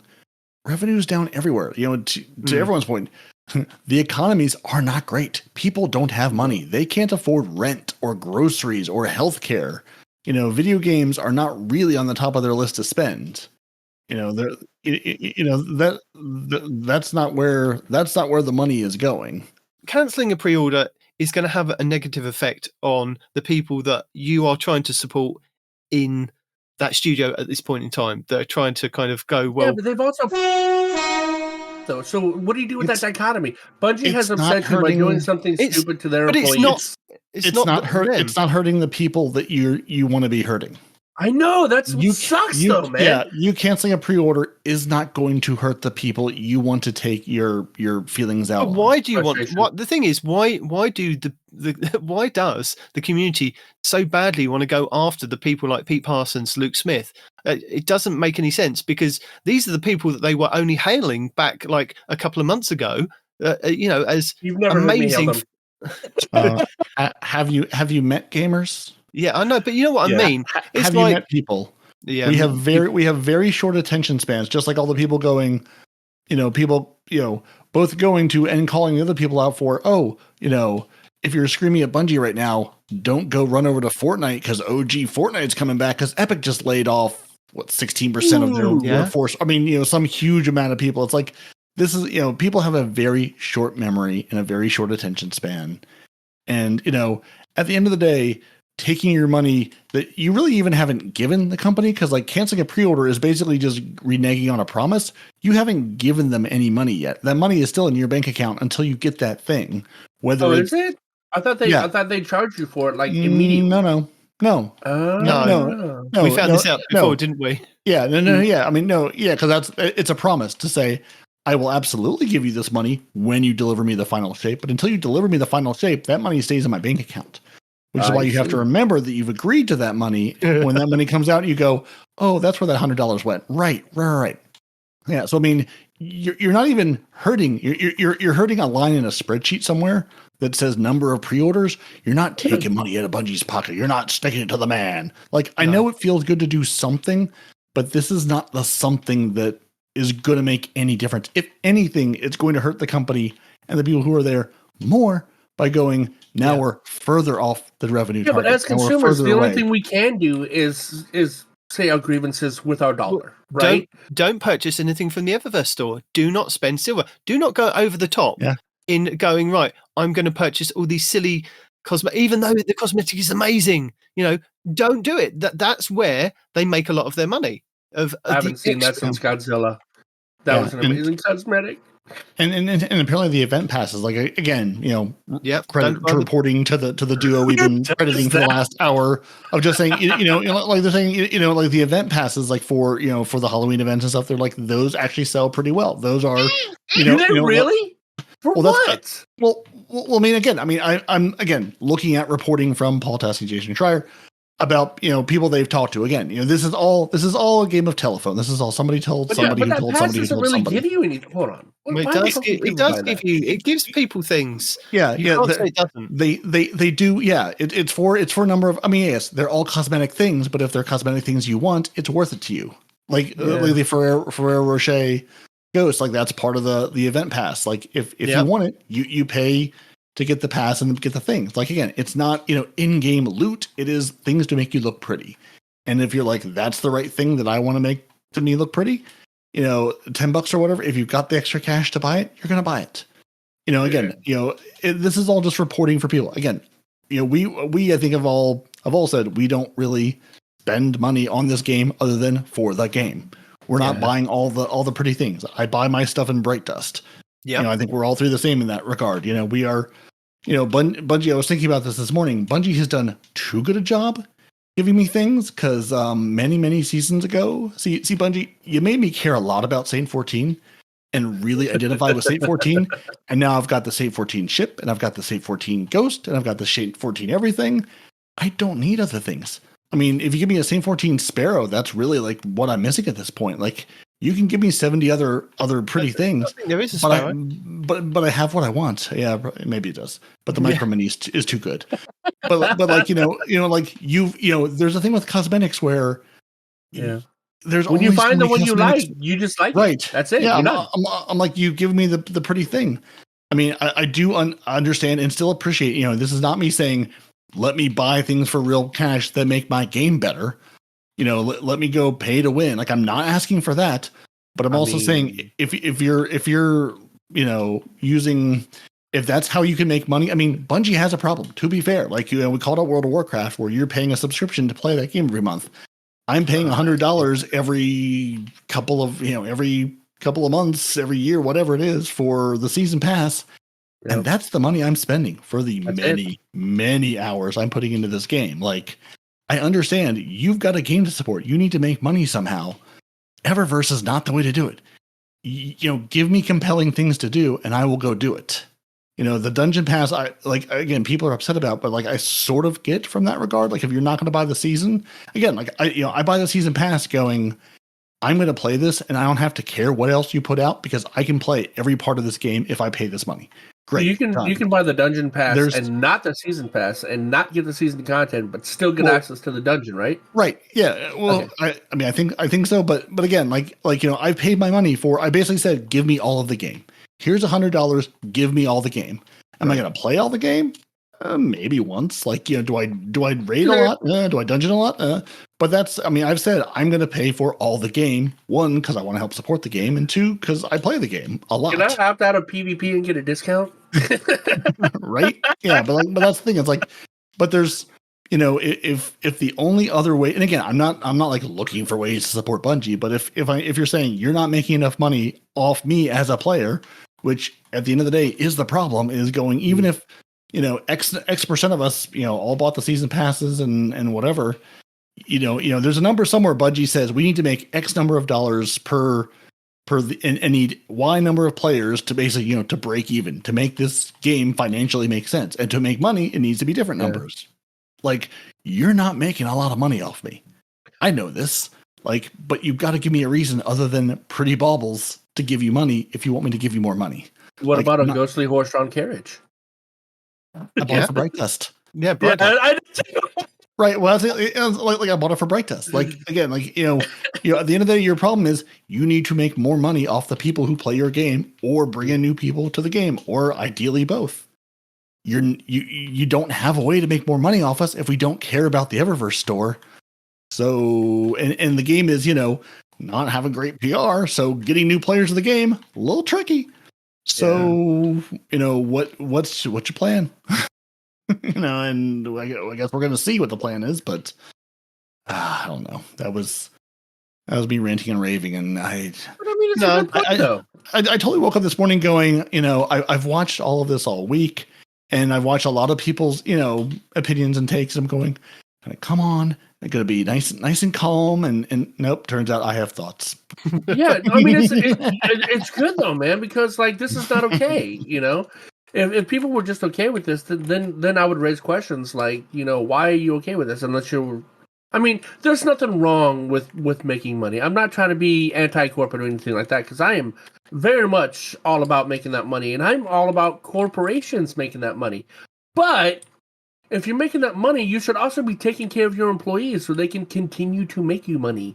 They're the reason you have the money to begin with. Sometimes you can't keep, your hands just won't close round your employees. You can't keep them all. You have to let some of them go.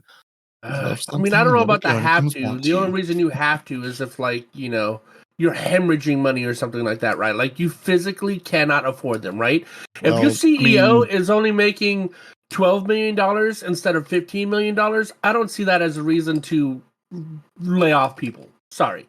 Well, if you missed your revenue target by 45%, I'm not going to say it's hemorrhaging money, but it's certainly not good. Yeah, fair enough. But even though you've lost the 45%, do you still have enough to keep the company afloat?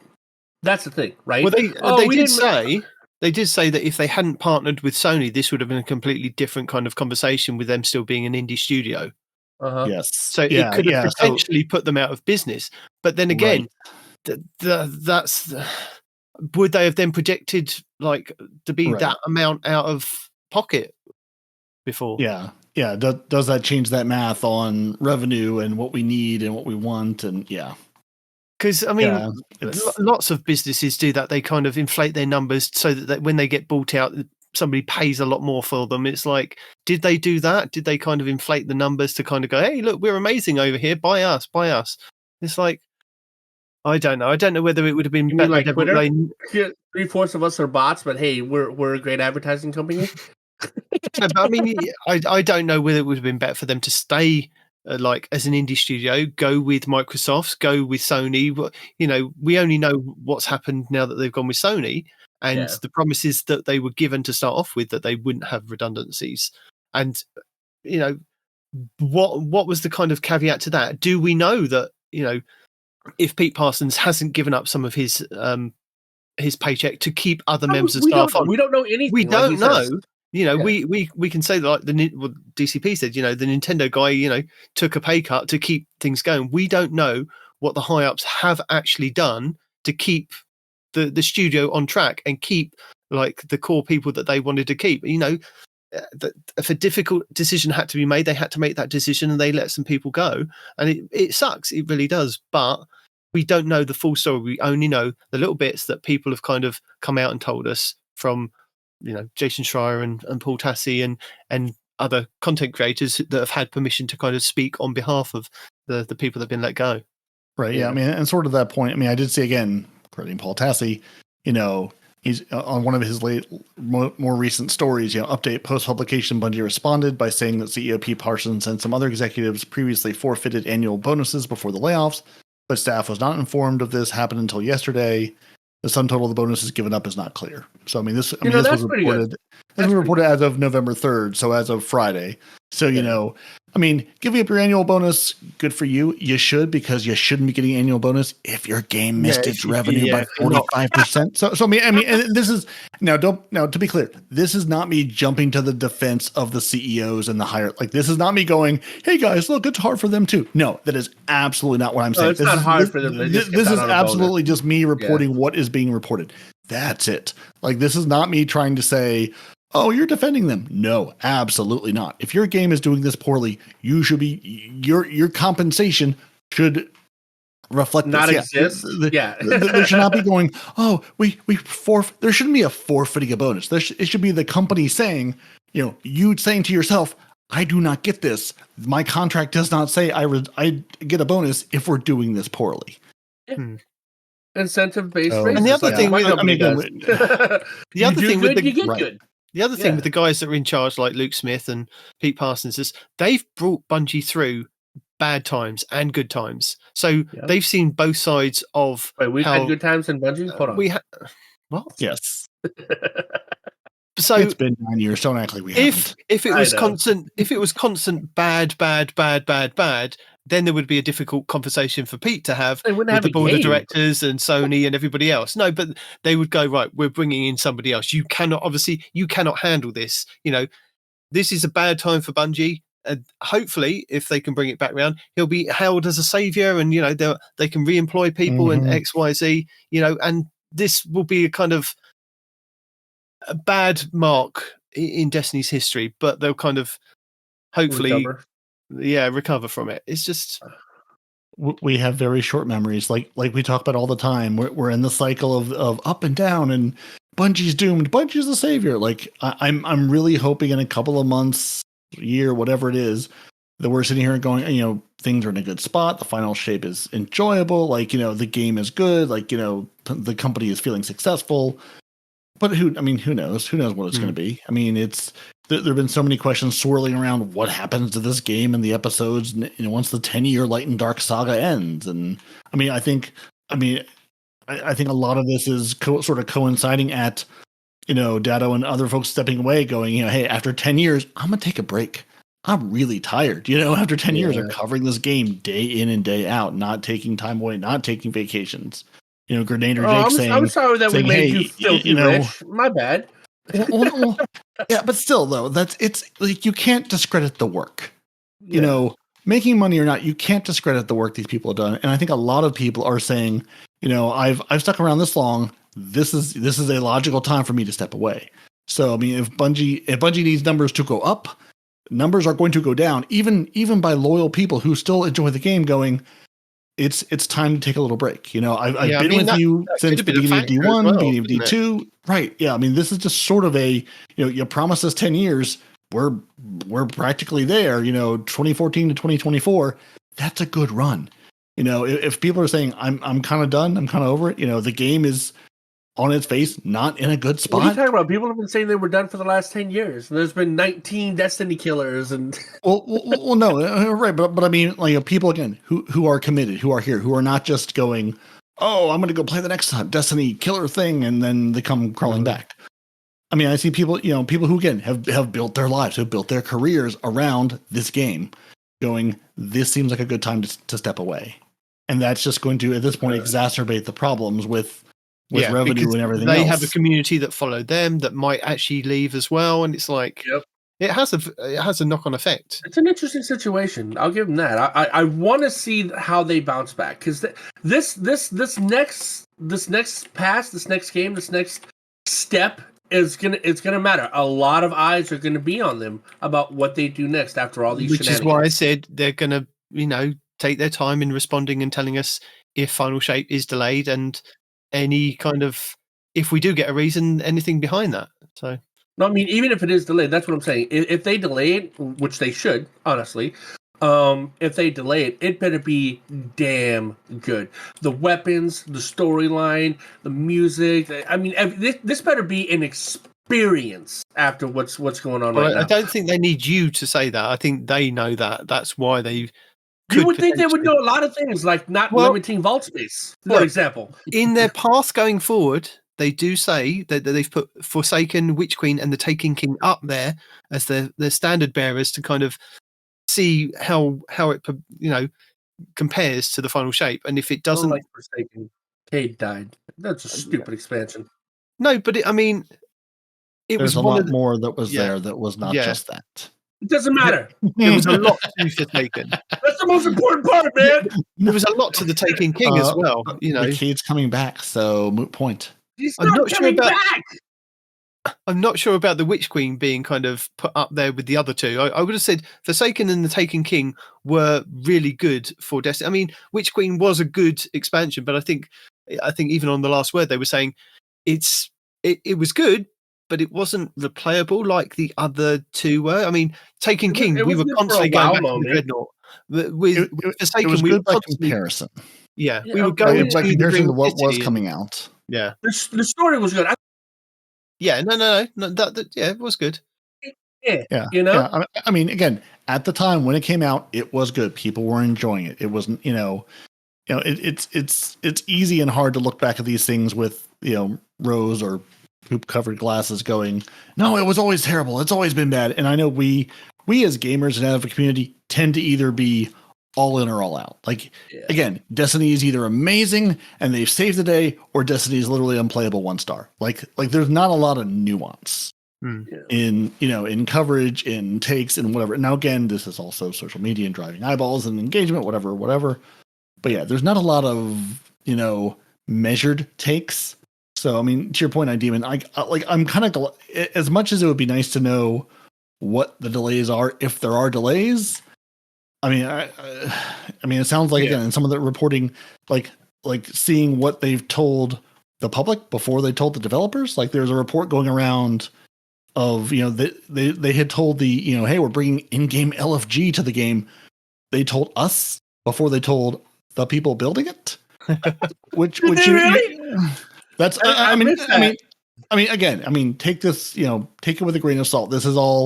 This entire episode and this entire week has been one big game of telephone. Somebody told somebody who told somebody who told somebody. Yep. So, like, again, our personal experiences, obviously. Right. Yeah. So again, can I tell you this exactly? No, I have no way to know. But that's what's being reported is, they've told things to the community and the public before they told the people building it. And apparently LFG is a very tricky thing to build. So it's taken longer than they thought. One of the times that I got made redundant, I was working. I was quite young. I was working. Why in a do bookshop. you keep saying that? Do you just not like the word fired? I'm just curious. I was made redundant, right? I wasn't fired. I was made redundant. You lost your job, right? You were fired. No, I wasn't fired. You get fired for gross misconduct and things like that. But listen, I've been fired and I've been made redundant, and and I've been paid off to leave as well. But that's not the case. Multiple times, which is a feat in its own right. Well, I'm amazing. But he was not fired for cause, is what he's saying. He was fired. He was fired for a reason other than job performance. Okay, I was working for a well-known bookstore over on this side of the pond. Not Barnes and Noble. Yep, gotcha. No, it wasn't Barnes and Noble, but it was a discount bookstore chain. Anyway, I was working as a deputy manager. My manager, we're working quite happily. One day, I open up the shop and there's a to let sign on the store door. To let the building to let, and it closed. We called up the regional manager. Why is our building being to let? And they were like, oh yeah, about that. We were going to tell you about that. We're going to have to let you go because we can't afford to keep the building open. You can have your job. You can have your job if you move 50 miles away to the next nearest. It was like, what? You don't have to stay. You don't have to go home, but you can't stay here. Did that really happen? For real? Within a week, we shut down. Wow. That again, we were going to tell you. Yeah, we were going to tell you. And again, I was young. I wasn't in a union or anything. I was, just out of college and just needed a job at the time. And I was like, I'll do this. And we'd been working there for like a good year or so. And it's like a to let sign went up on the side of the building, and we were like, Okay. So are we It's not moving like they're somewhere? adding a cappuccino machine. They're selling the building. Oh, we So- were gonna let you know. So this is new, which brings up another important point in our ongoing episode about work and culture and life. Right. Don't necessarily assume bad intentions when sheer incompetence could be the reason. Don't Oh assume my God. somebody has it out for you, or someone's trying to do you in or screw you over. They could just be really bad at their job. They could just be an idiot. And again, in my lived experience, I won't credit, I won't say what, all of our experiences are different. More often than not, it's bad things didn't happen because someone had a plan to make it bad. Somebody screwed up. That's when you're going with that. I was going to say somebody- more often than not, the idiots that you're referring to are the ones in charge. Well, right. I mean, that's sort of its own thing, but don't assume that the people at the top are negligent and evil. They could just be bad at what they do. To the story Nitedemon told earlier about the CEO coming in and making the company great, and then the company going under. It's like, well, obviously you made the company great in the short term. You got paid, and then screwed over everybody else. That thing that you posted was You're amazing, an by the idiot. way. The thing that you posted hits the nail on the head. Yes, we may have destroyed the world, but for a brief shining moment, we made a lot of money. Yeah, that is my long favorite comic of we may have destroyed the world, but for a brief shining moment, we can create incredible shareholder value. Yeah, that's what it said. Yeah, because again, it all comes down to shareholder value. It does. If we can make the shareholder value, it doesn't matter if the company's valuable. If the shareholder, I mean, it's why you see anytime we laid off 20,000 people. Oh, the stock price is up 8%. Everyone loved that. It's like, yeah, but people have to work at that company, right? Like they make a thing. Like it's so perverse seeing the stock price versus the actual human cost of things going. This is not aligned. Yeah, but like you said, stock cost only matters when you cash it in.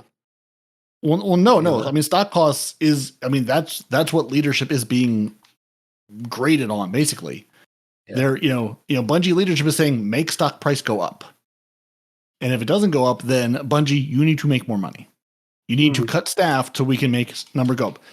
Stock is one thing if you own it as the employee or whatever, but it's also that's the grade that's being used to judge CEOs and management at insert any number of public companies here.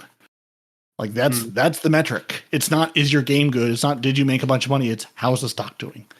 Did the shareholders like what you're up to? Which sometimes it gives you a good video game, sometimes it doesn't. So continuing with our path forward, I just quickly go over this. So in the weeks ahead, you'll be hearing more from us about what's next on the short-term horizon.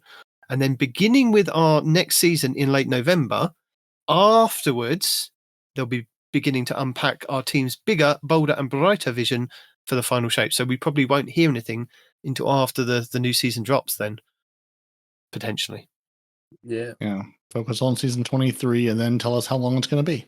The new season that is possibly delayed drops. No, the new and final only season 23 drops. Yeah. Season 23, as far as we know, is dropping on time. It's just, is that going to be a 4-month season? Is it going to be a 7-month season? How long is that season going to be? Remains the open question. Because our next season is when that will be season 23 is the last season of Destiny. The next thing is going to be, at least at this point, the episodes and the final shape. This is the last season. God damn it! It's still a season. It's not an episode. No, it's not. They're very much saying this is not going to be the same thing. They're not making the same commitments on what we're going to get. It's not like you're getting the same experience, activity, whatever, season over season, which I kind of feel like we've been saying forever. Do less short time stuff. Nobody wants it. You're spending all your time on something that's going to go away in a couple months. So an episode's going to be more long term, a bigger chapter kind of thing. Okay. Well, that would be better. Yeah, I agree. Yeah, like for instance, I think they've only said it's 3 in a year and not 4 in a year, so automatically it's just less to worry about. And when and again, it doesn't even feel relevant to talk about what they've said in the past because what they're going to say is whatever it's going to be. So at this point, it just sort of feels like we'll wait and see. Otherwise, we'll make Nitedemon very upset because he'll tell you all the good information and then it'll turn out that they've changed it all. So don't even get me started on that. So while we're here, can I give you my 3-minute rundown? Don't even get me started, but I'm going to get started. No. Okay, while we're here, can I give you my 3-minute rundown of what's happening next week? I mean, you're the leader. You tell us. Absolutely. Will it actually happen? Stay tuned.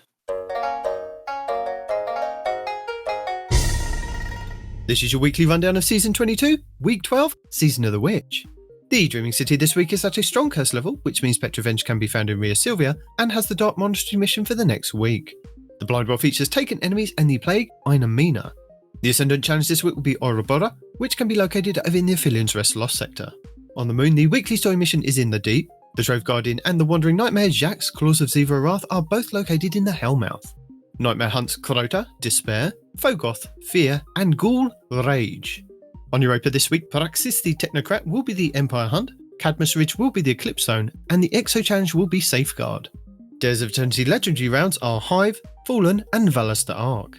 The Scatterhorn armor set and the Wild Hunt armor set will be available in Dares of Eternity with Weapon Set 1. Arsenic Bite 4B, Blast Batu, Corsair's Wrath, Deafening Whisper, Dark Promise, Enigma's Draw, Escape Velocity, Giant 7 Rifle, Friction Fire, Royal Chase, True Prophecy, and Timeline's Vertex. The Witch Queen weekly story mission is The Ritual, Altar of Reflections Catalyst, and Altar of Reflections Pact. The Lightfall weekly mission is Downfall, the Partition mission will be Hard Reset, and the Vex incursion this week will be Liming Harbour. The Crota's End Raid challenge this week is the 4th encounter, Crota, Son of Oryx, called All for One. The Root of Nightmares raid challenge this week is the 1st encounter, Cataclysm, called Illuminated Torment.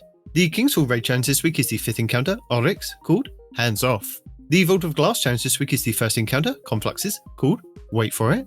The Deep Stone Crypt challenge this week is the 4th encounter, Tanix, called The Core 4. The Garden of Salvation challenge this week is the 4th encounter, Sanctified Mind, called 0 to 100. And the Last Wish challenge this week is the 5th encounter, Riven, called Strength of Memory. Your pinnacle raid will be the Vow the Disciple over on the Throne World, which means all challenges will be available for each encounter, with the Exotic Pulse Rifle Collective Obligation being farmable from the final boss. The pinnacle dungeon will be the Grasp of Avarice over on the Cosmodrome, and the Exotic Mission Rotator will be Operation Ceres Shield, with the Revision Zero Exotic Pulse Rifle being the main reward.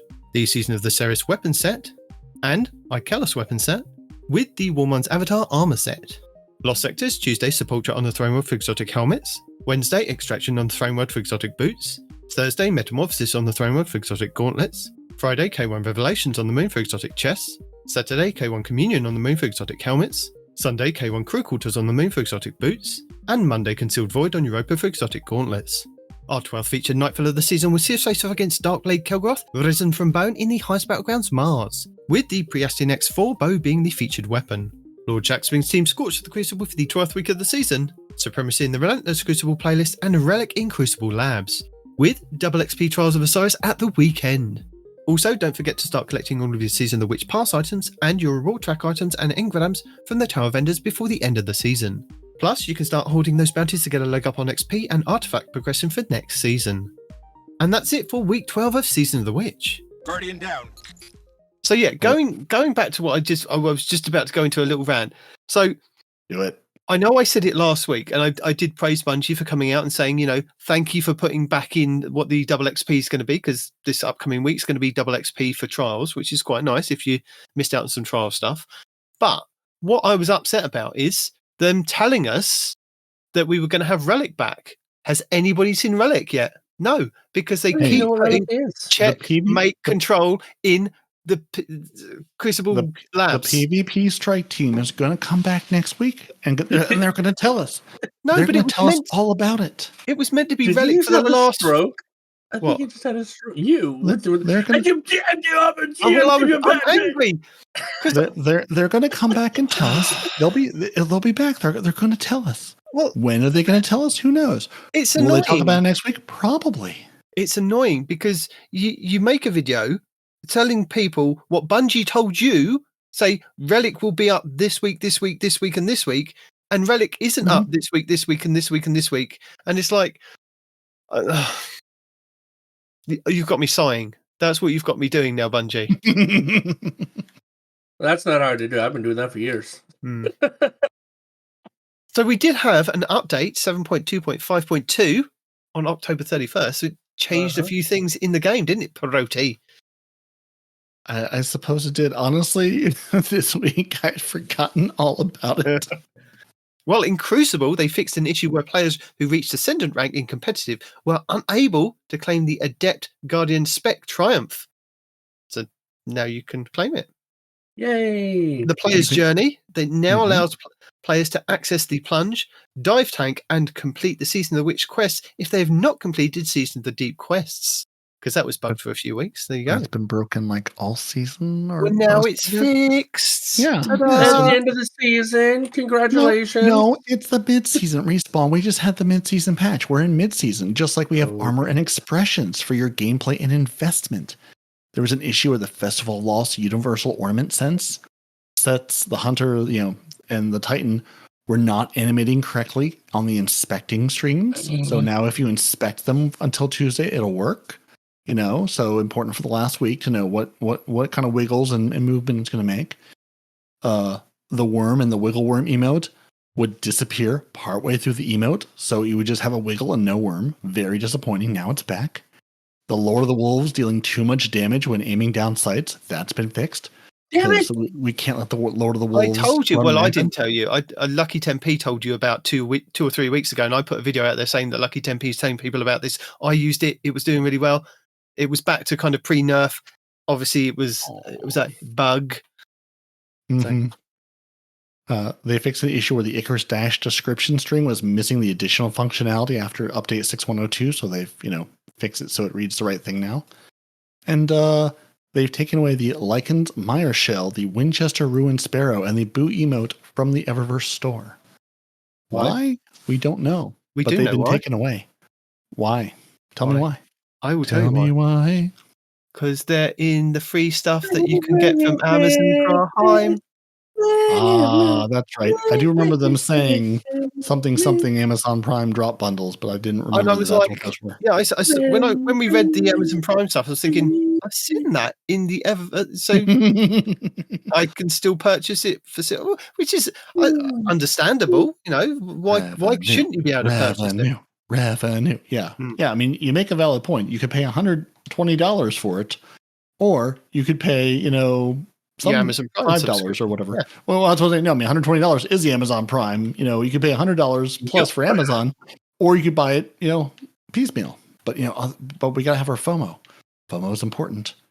Gotta get those bundles and all those things. And now, granted, I say this as a person who picks up each and every one of them, and then put them in my inventory, and then never think about them again.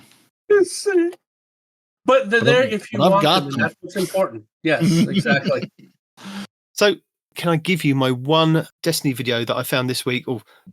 I found this week, but it's 2 weeks old. They came out 2 weeks ago. Yeah. That one. That's a good one. It's 27 unwritten rules of Destiny 2 from Patagates Gaming. Ooh. Remember that one that says what your Destiny character says about you? Remember those videos? Those were funny. We should repost those since there's nothing else to post. If you play Hunter, you are a highly intelligent and noble person. If you play Titan, your diet consists mainly of crayons and cookies. Well, saying that, we did have like a homework assignment that I assigned you guys last week. Have you done your homework assignment? Is it ready to be turned in today?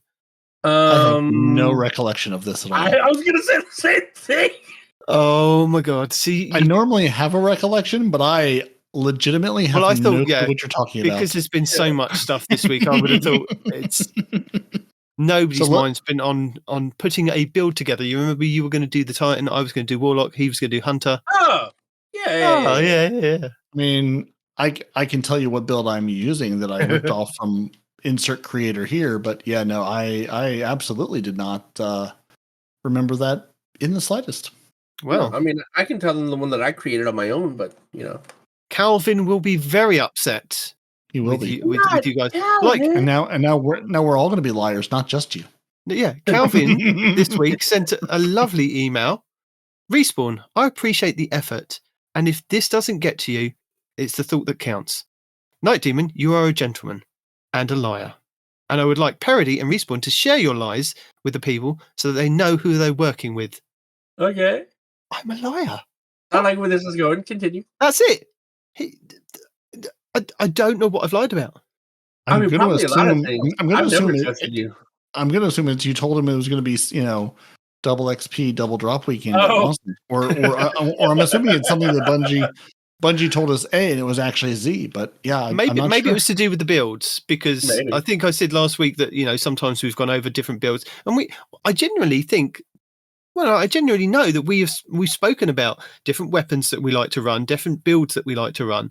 We may have kind of gone, right, we like this build that Mano Destra's put together, or Plunder the Booty, or Crispy Bacon. All these people have kind of, we don't make the videos ourselves to say, like, do this build. I tried. Yeah, I've made two. tried. He never put them online, guys. I tried. There was an issue with us. I'm here to turn my brain off and say, you who actually know and remember what all these perks do together, you tell me what to do, and then I'll stick those into D2 Armor Picker, figure out how to get the most numbers to 100, and roll with that. There you go. Respawn on many occasions has taken a build that Astrocross has put out there in video form and gone, right, I'm going to make this different and better because I'm going to run it with this. And he's told you about it on the show. I've done that. Peroty's done that. We've all done that. So I'm not sure why I'm being called a liar. Have you listened to all 249 other episodes to get your facts straight, Calvin? Or am I just a liar? Yeah. We're going to need an accounting of the lies. Yes. I need my lies written down and emailed to me so that I know what I've lied about, so that I can counter lie and say maybe I just edited it out. There's so many good builds too, man. Like how you PvE, PvP, what freaking class you play, what you like to play as far as subclasses and things like that, man. I mean, there's right now, I'm a Beyblade master right now. Like, I'm loving the whole just spamming Beyblades all over the map, dude. Just letting them do their thing. It's not the most powerful build in the game, but it takes care of a lot of the ads that I don't have to worry about, so I can focus on a boss. It's fun to play. And for those of us who don't know what a Beyblade is, which build? What are you referring to in the game? So Strand, the hunters were the only ones that didn't get an invincibility buff, right? We got a Beyblade in the form of whirling maelstrom. So what that does is it destroying a tangle will weave a violent writhing mass of strand fibers, and the strand mass seeks out and damages targets, emitting unraveling projectiles when it defeats them. So what happens is you kill something with strand abilities or strand gun, right? The whole build revolves around abilities or guns. Just if you get a strand kill, you create the little ball of threads, right? Now, you can pick up the ball of threads and throw it.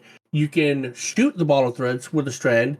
And I found out earlier, just like a kinetic bow will also make the Beyblade, even though it doesn't state that, right? So when I shot it with a kinetic bow, I was also making the Beyblades. So the whole thing revolves around a bunch of strand stuff and a bunch of Beyblades all over the map, because you can have more than one at a time, right?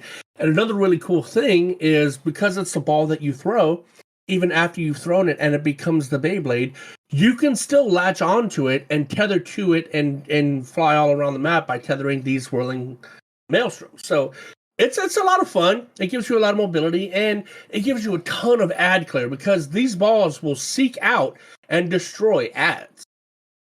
And when you don't have any ads, you throw it at the boss, and it does consistent boss damage while you're also shooting them. It's a very cool. I like it a lot, And it also gives me the excuse, if you want to use the Quicksilver Storm, which, as we all know, is probably the best gun in the game. Full stop. Was the reason to pre-order Lightfall. Mm-hmm. Yeah, that right there. Like Peroty said, that is a great gun. It has held the test of time, despite the fact that it's been touched a few times by Bungie in its no places, and it's still a great gun, And the new one, although it's not bad, having a grenade launcher that has an infinite magazine is a great idea, but they've nerfed the damage to compensate for your lack of having to reload. Now, had they not done that and just left it with grenader damage and not having to reload, that would be amazing. And yes, it does go with the new Hunter exotic, and if you kill things with that, you make little butterflies with the new Hunter arm exotic, called something that I don't remember right now because I don't have it on me. And you make pretty little butterflies that go boom, or heal you, depending on how close you are, right? But yeah, the Quicksilver Storm was an amazing weapon, right? The one that they're giving us for the next expansion, where you feed it a grenade and it shoots one powerful projectile, I don't think that's a great gun. When it was bugged and you could just keep feeding it grenades, that was cool. But it's not a whole incentive. That's why I haven't pre-ordered it. When I saw the Quicksilver Storm, I bought it immediately and haven't put it down since. That is a good quality weapon. And that's what they 100%. Need to do from this point forward. You know? Yeah. Yeah, that's the point. Yeah, I'm glad we got to that I wanted to touch on when we were talking about the pre-order stuff. I for the most part don't really care about pre-order bonuses unless it's a real, again, and everybody has their own weapon type. Everyone has their own thing. You're going to give me an amazing auto rifle that shoots grenades randomly, that track and seek, like that's an amazing weapon. And at that point it was pre-Strand, like that was sort of the taste of like, if that's my first look at what Lightfall is going to be, here's your first little taste of it. That's a good taste. I'm coming back for more of that tapas. I am all in. Give me more of those lovely plates. I will eat that up all day. the one for Final Shape, which I can't remember the name of, I saw and I said, yeah, it seems fine, but like it just wasn't interesting to me at all. And again, I'm sure there's some people out there going, no, oh my god, no, it's amazing. I love this weapon. I use it every single day. It's my Quicksilver Storm. But like that's part of the cosmetic and everything else thing is you've got to give me something that I want. As we talked about, Ascendant Nomad making the video going, weapons are kind of boring. Who cares? We get 320 of them a season. They don't stand out. Like, you want me to buy things. You want to get me excited. You want me to play the game. Give me something to play. Yeah, I mean, that's a great gun, right? And normally I'm not about recreating guns that already exist, right? But let's say, for example, you had a Strand heavy machine gun, right?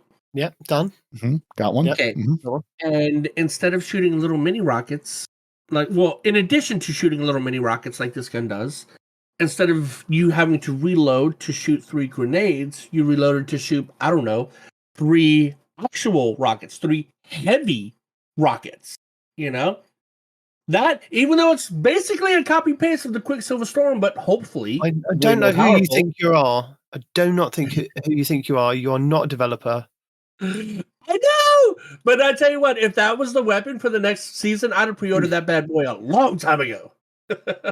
And I'll tell you what might have got people more excited about kind of doing or getting a pre-order is when I used to pre-order like the Gears of War games, they used to give you like weapon skins. Now, these weapon skins would like glow with flames on it. You imagine having something like that with fire. You could put a fire memento on any weapon in this game. You would have people like going out there, like they had rainbow colored ones, lightning effects on the side of the guns. Proper, you'd actually see it in game, not like you put a shader on, you can't really see it because the gun's in front of you. You would actually still be able to see these. You're already shooting a rocket that shits out a rainbow instead of fire.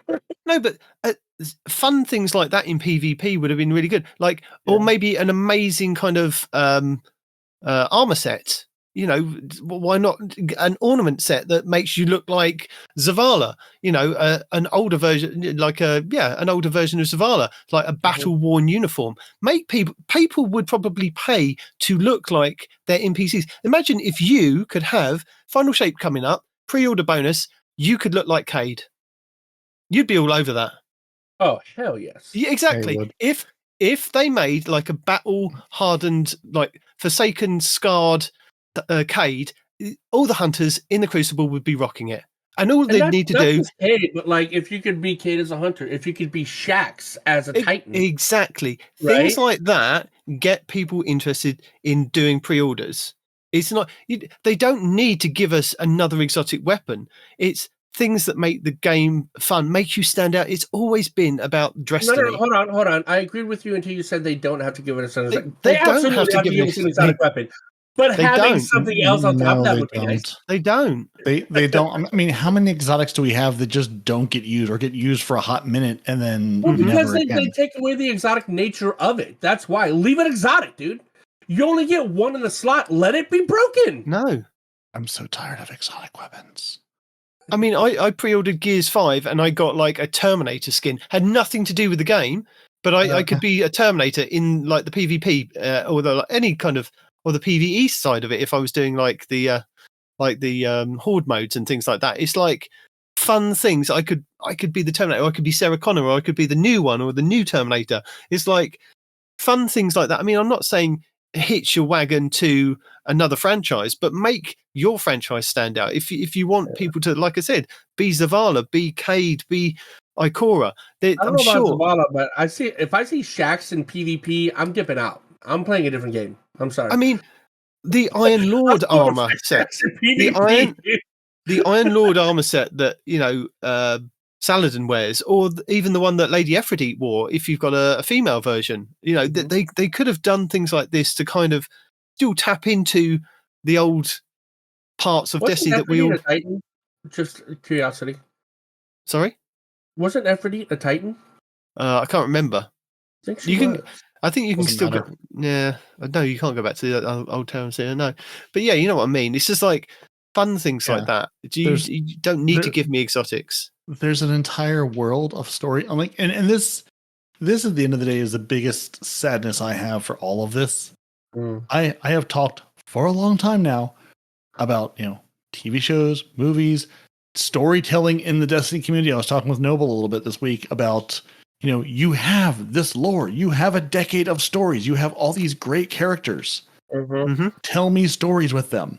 If I can't live out my fantasy of being them, dressing up like my, if I can't be Saint 14 roaming around, if I can't be Zavala, if I can't be these characters, why can't you? Why can't you dress as Shin Malphur? Why can't you dress as the Saint 14? Why can you not look like the same, like the NPCs? I mean, you're not going to be the NPC, but it'll be fun to dress up like them in game.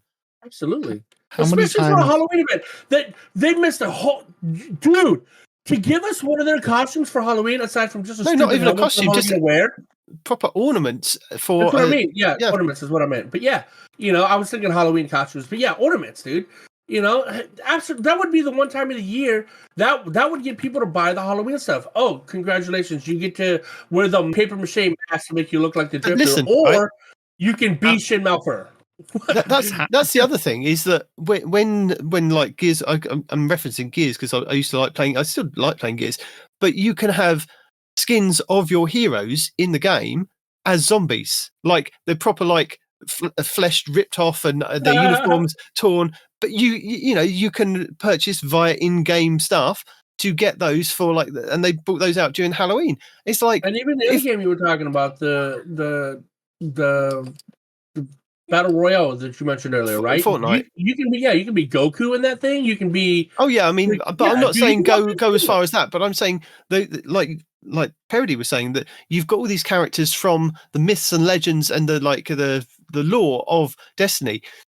Design somebody that this is what Dredge and Jaw's battle armor used to be, or just and make it kind of make it look like for Titan, Warlock, and Hunter. This is what he wore, and we've modified it to look like a Titan, Warlock, or a Hunter, and it's just pull on those kind of things to kind of get people interested. How many videos have we featured of make yourself look like Spider-Man, Iron Man, Optimus Prime? We're all about the trans people. People. If you're not going to say we're doing pay to win, which you shouldn't. I'm very happy that I can't go and buy a Vex Meta class with my own money and just pay to win at the game. Like, that's a line I'm happy that you've kept, Bungie. I mean, if you had my RNG, you wouldn't be happy about it. But give me, if you're going to live and die, ride and die on cosmetics, give me good cosmetics. If you want to bring back, if you're saying, listen, we've heard you on Crimson Doubles. We know you want Crimson Doubles. We've heard you on Sparrow Racing League. We know you want it back. I will pay you for the opportunity. Yeah. Mm-hmm.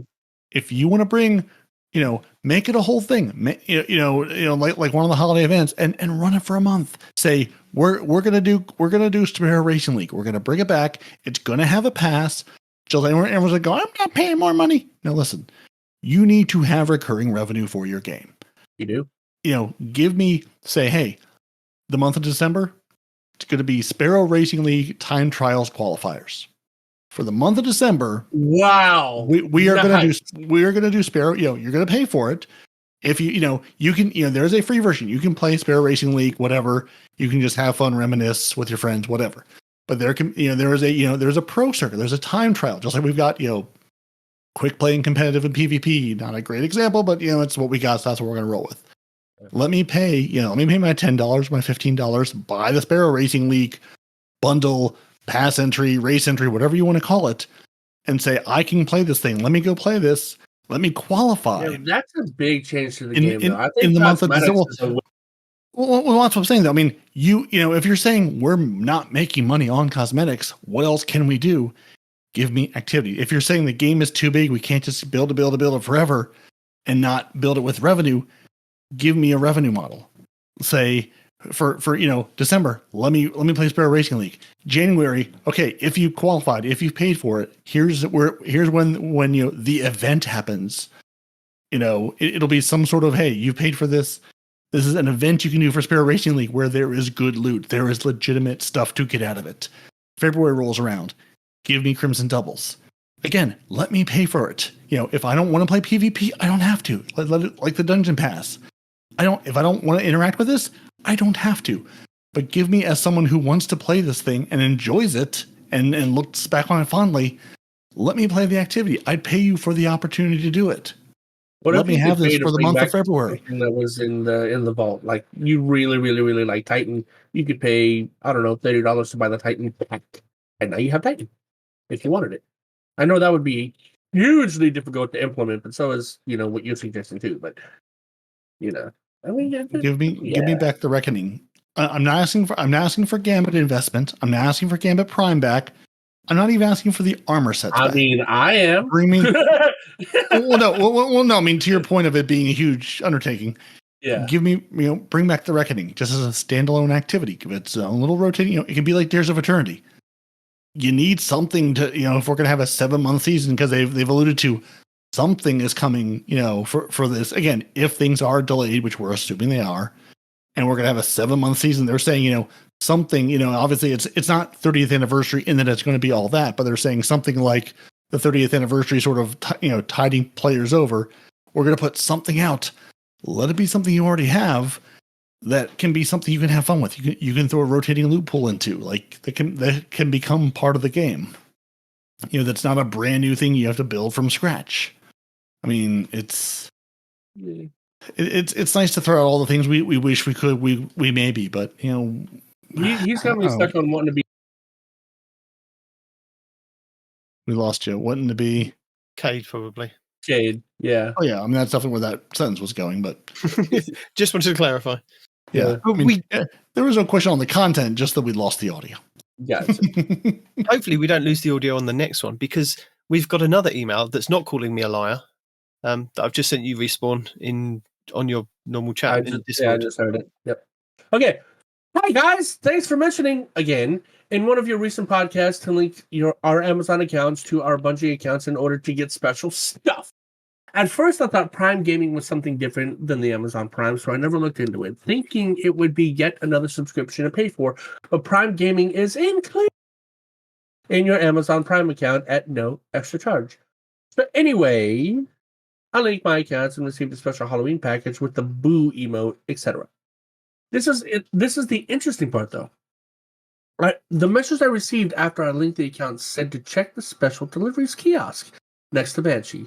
Sure enough, I went to the tower. Lo and behold, special deliveries kiosk next to Banshee was flashing. What the heck? I had never even noticed that kiosk because it didn't exist until very recently. So don't feel bad. I never noticed the kiosk. I have frequented the kiosk next to the postmaster on occasion to pick up quests, but I never knew about the special deliveries kiosk, so I thought I would mention it. When I went to pick up my special delivery, I also had 3 Ascendant shards, 2 Ascendant alloys, and a few other things. And an exotic cipher.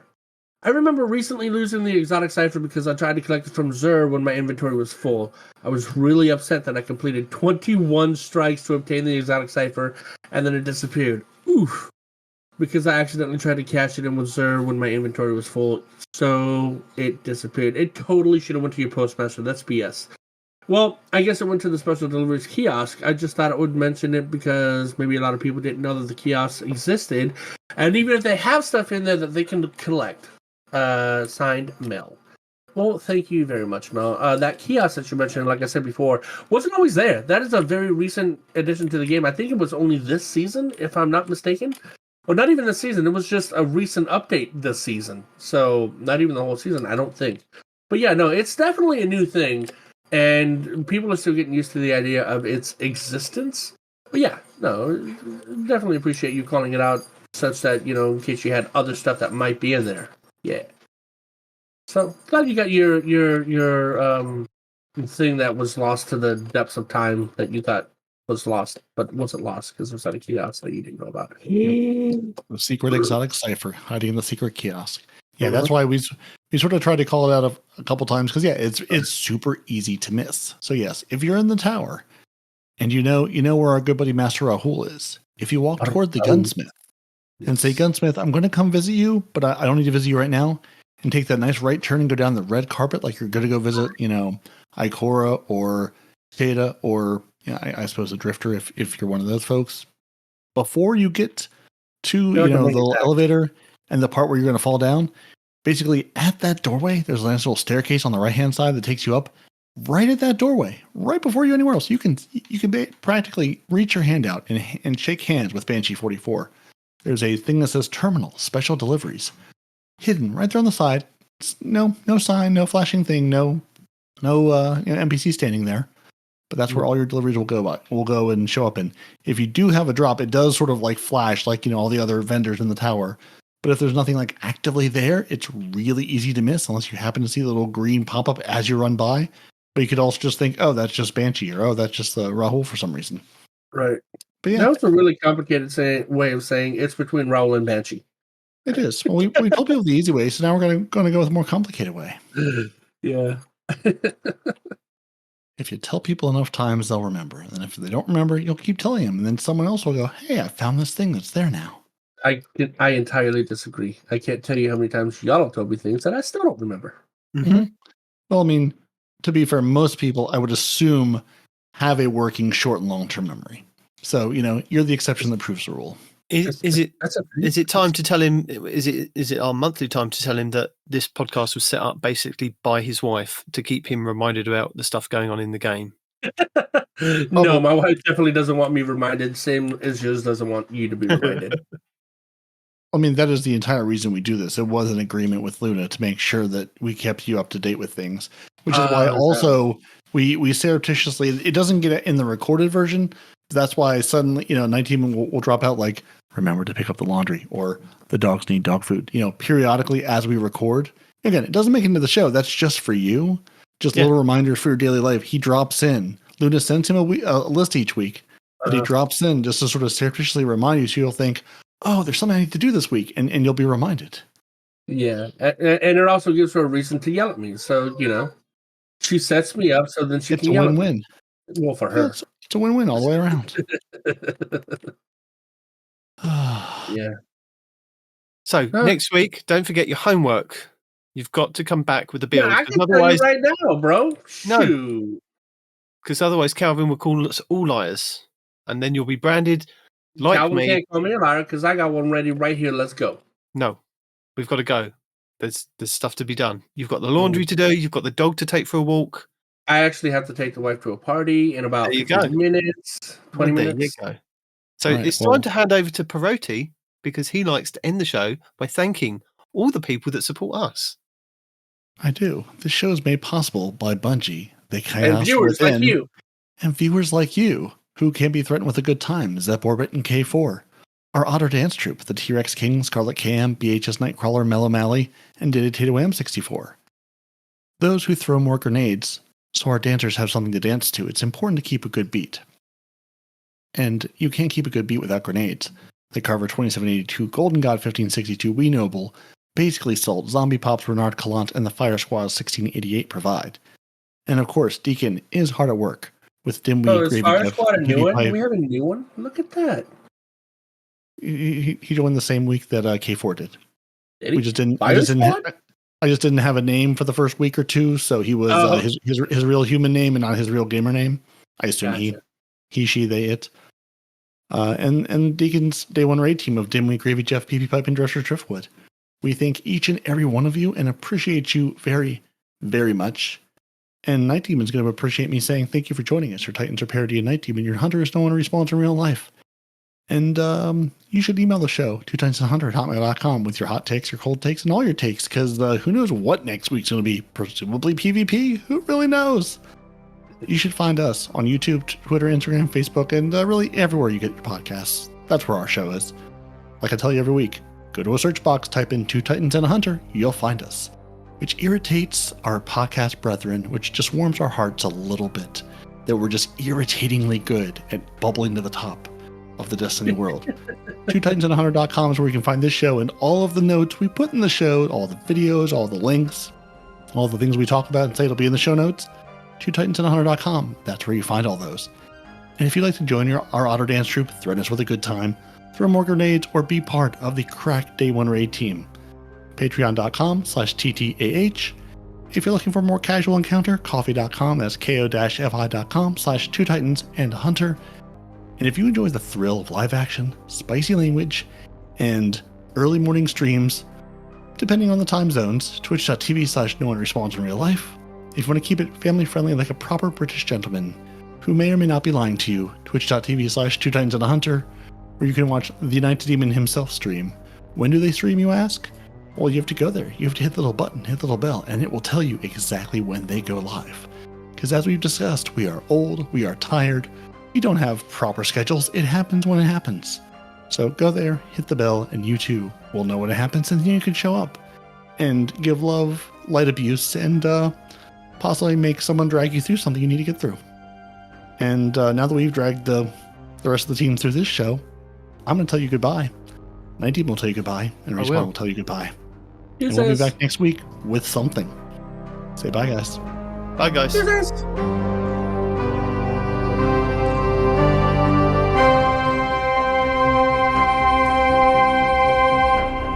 Two Titans and a Hunter, a Destiny 2 podcast.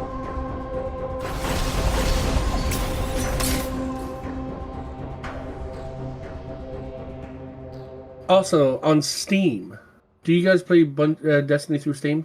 I'm assuming you do, right? No, you have Xboxes. On Steam... Okay, there we go. You got there. I was like, let's see how long... Let's see if we don't respond to him. Let's see how long this takes. I forgot about your Xbox thing. But on Steam, the very first reply... You know how they have reviews of games on Steam? I don't know if you know, but they have reviews. And the very first reply is a guy that's been playing for 1,500 hours. Right. And it's a not recommended review, right? And well, the fact that he's played 1,500 hours says that he enjoys it, but he doesn't recommend it.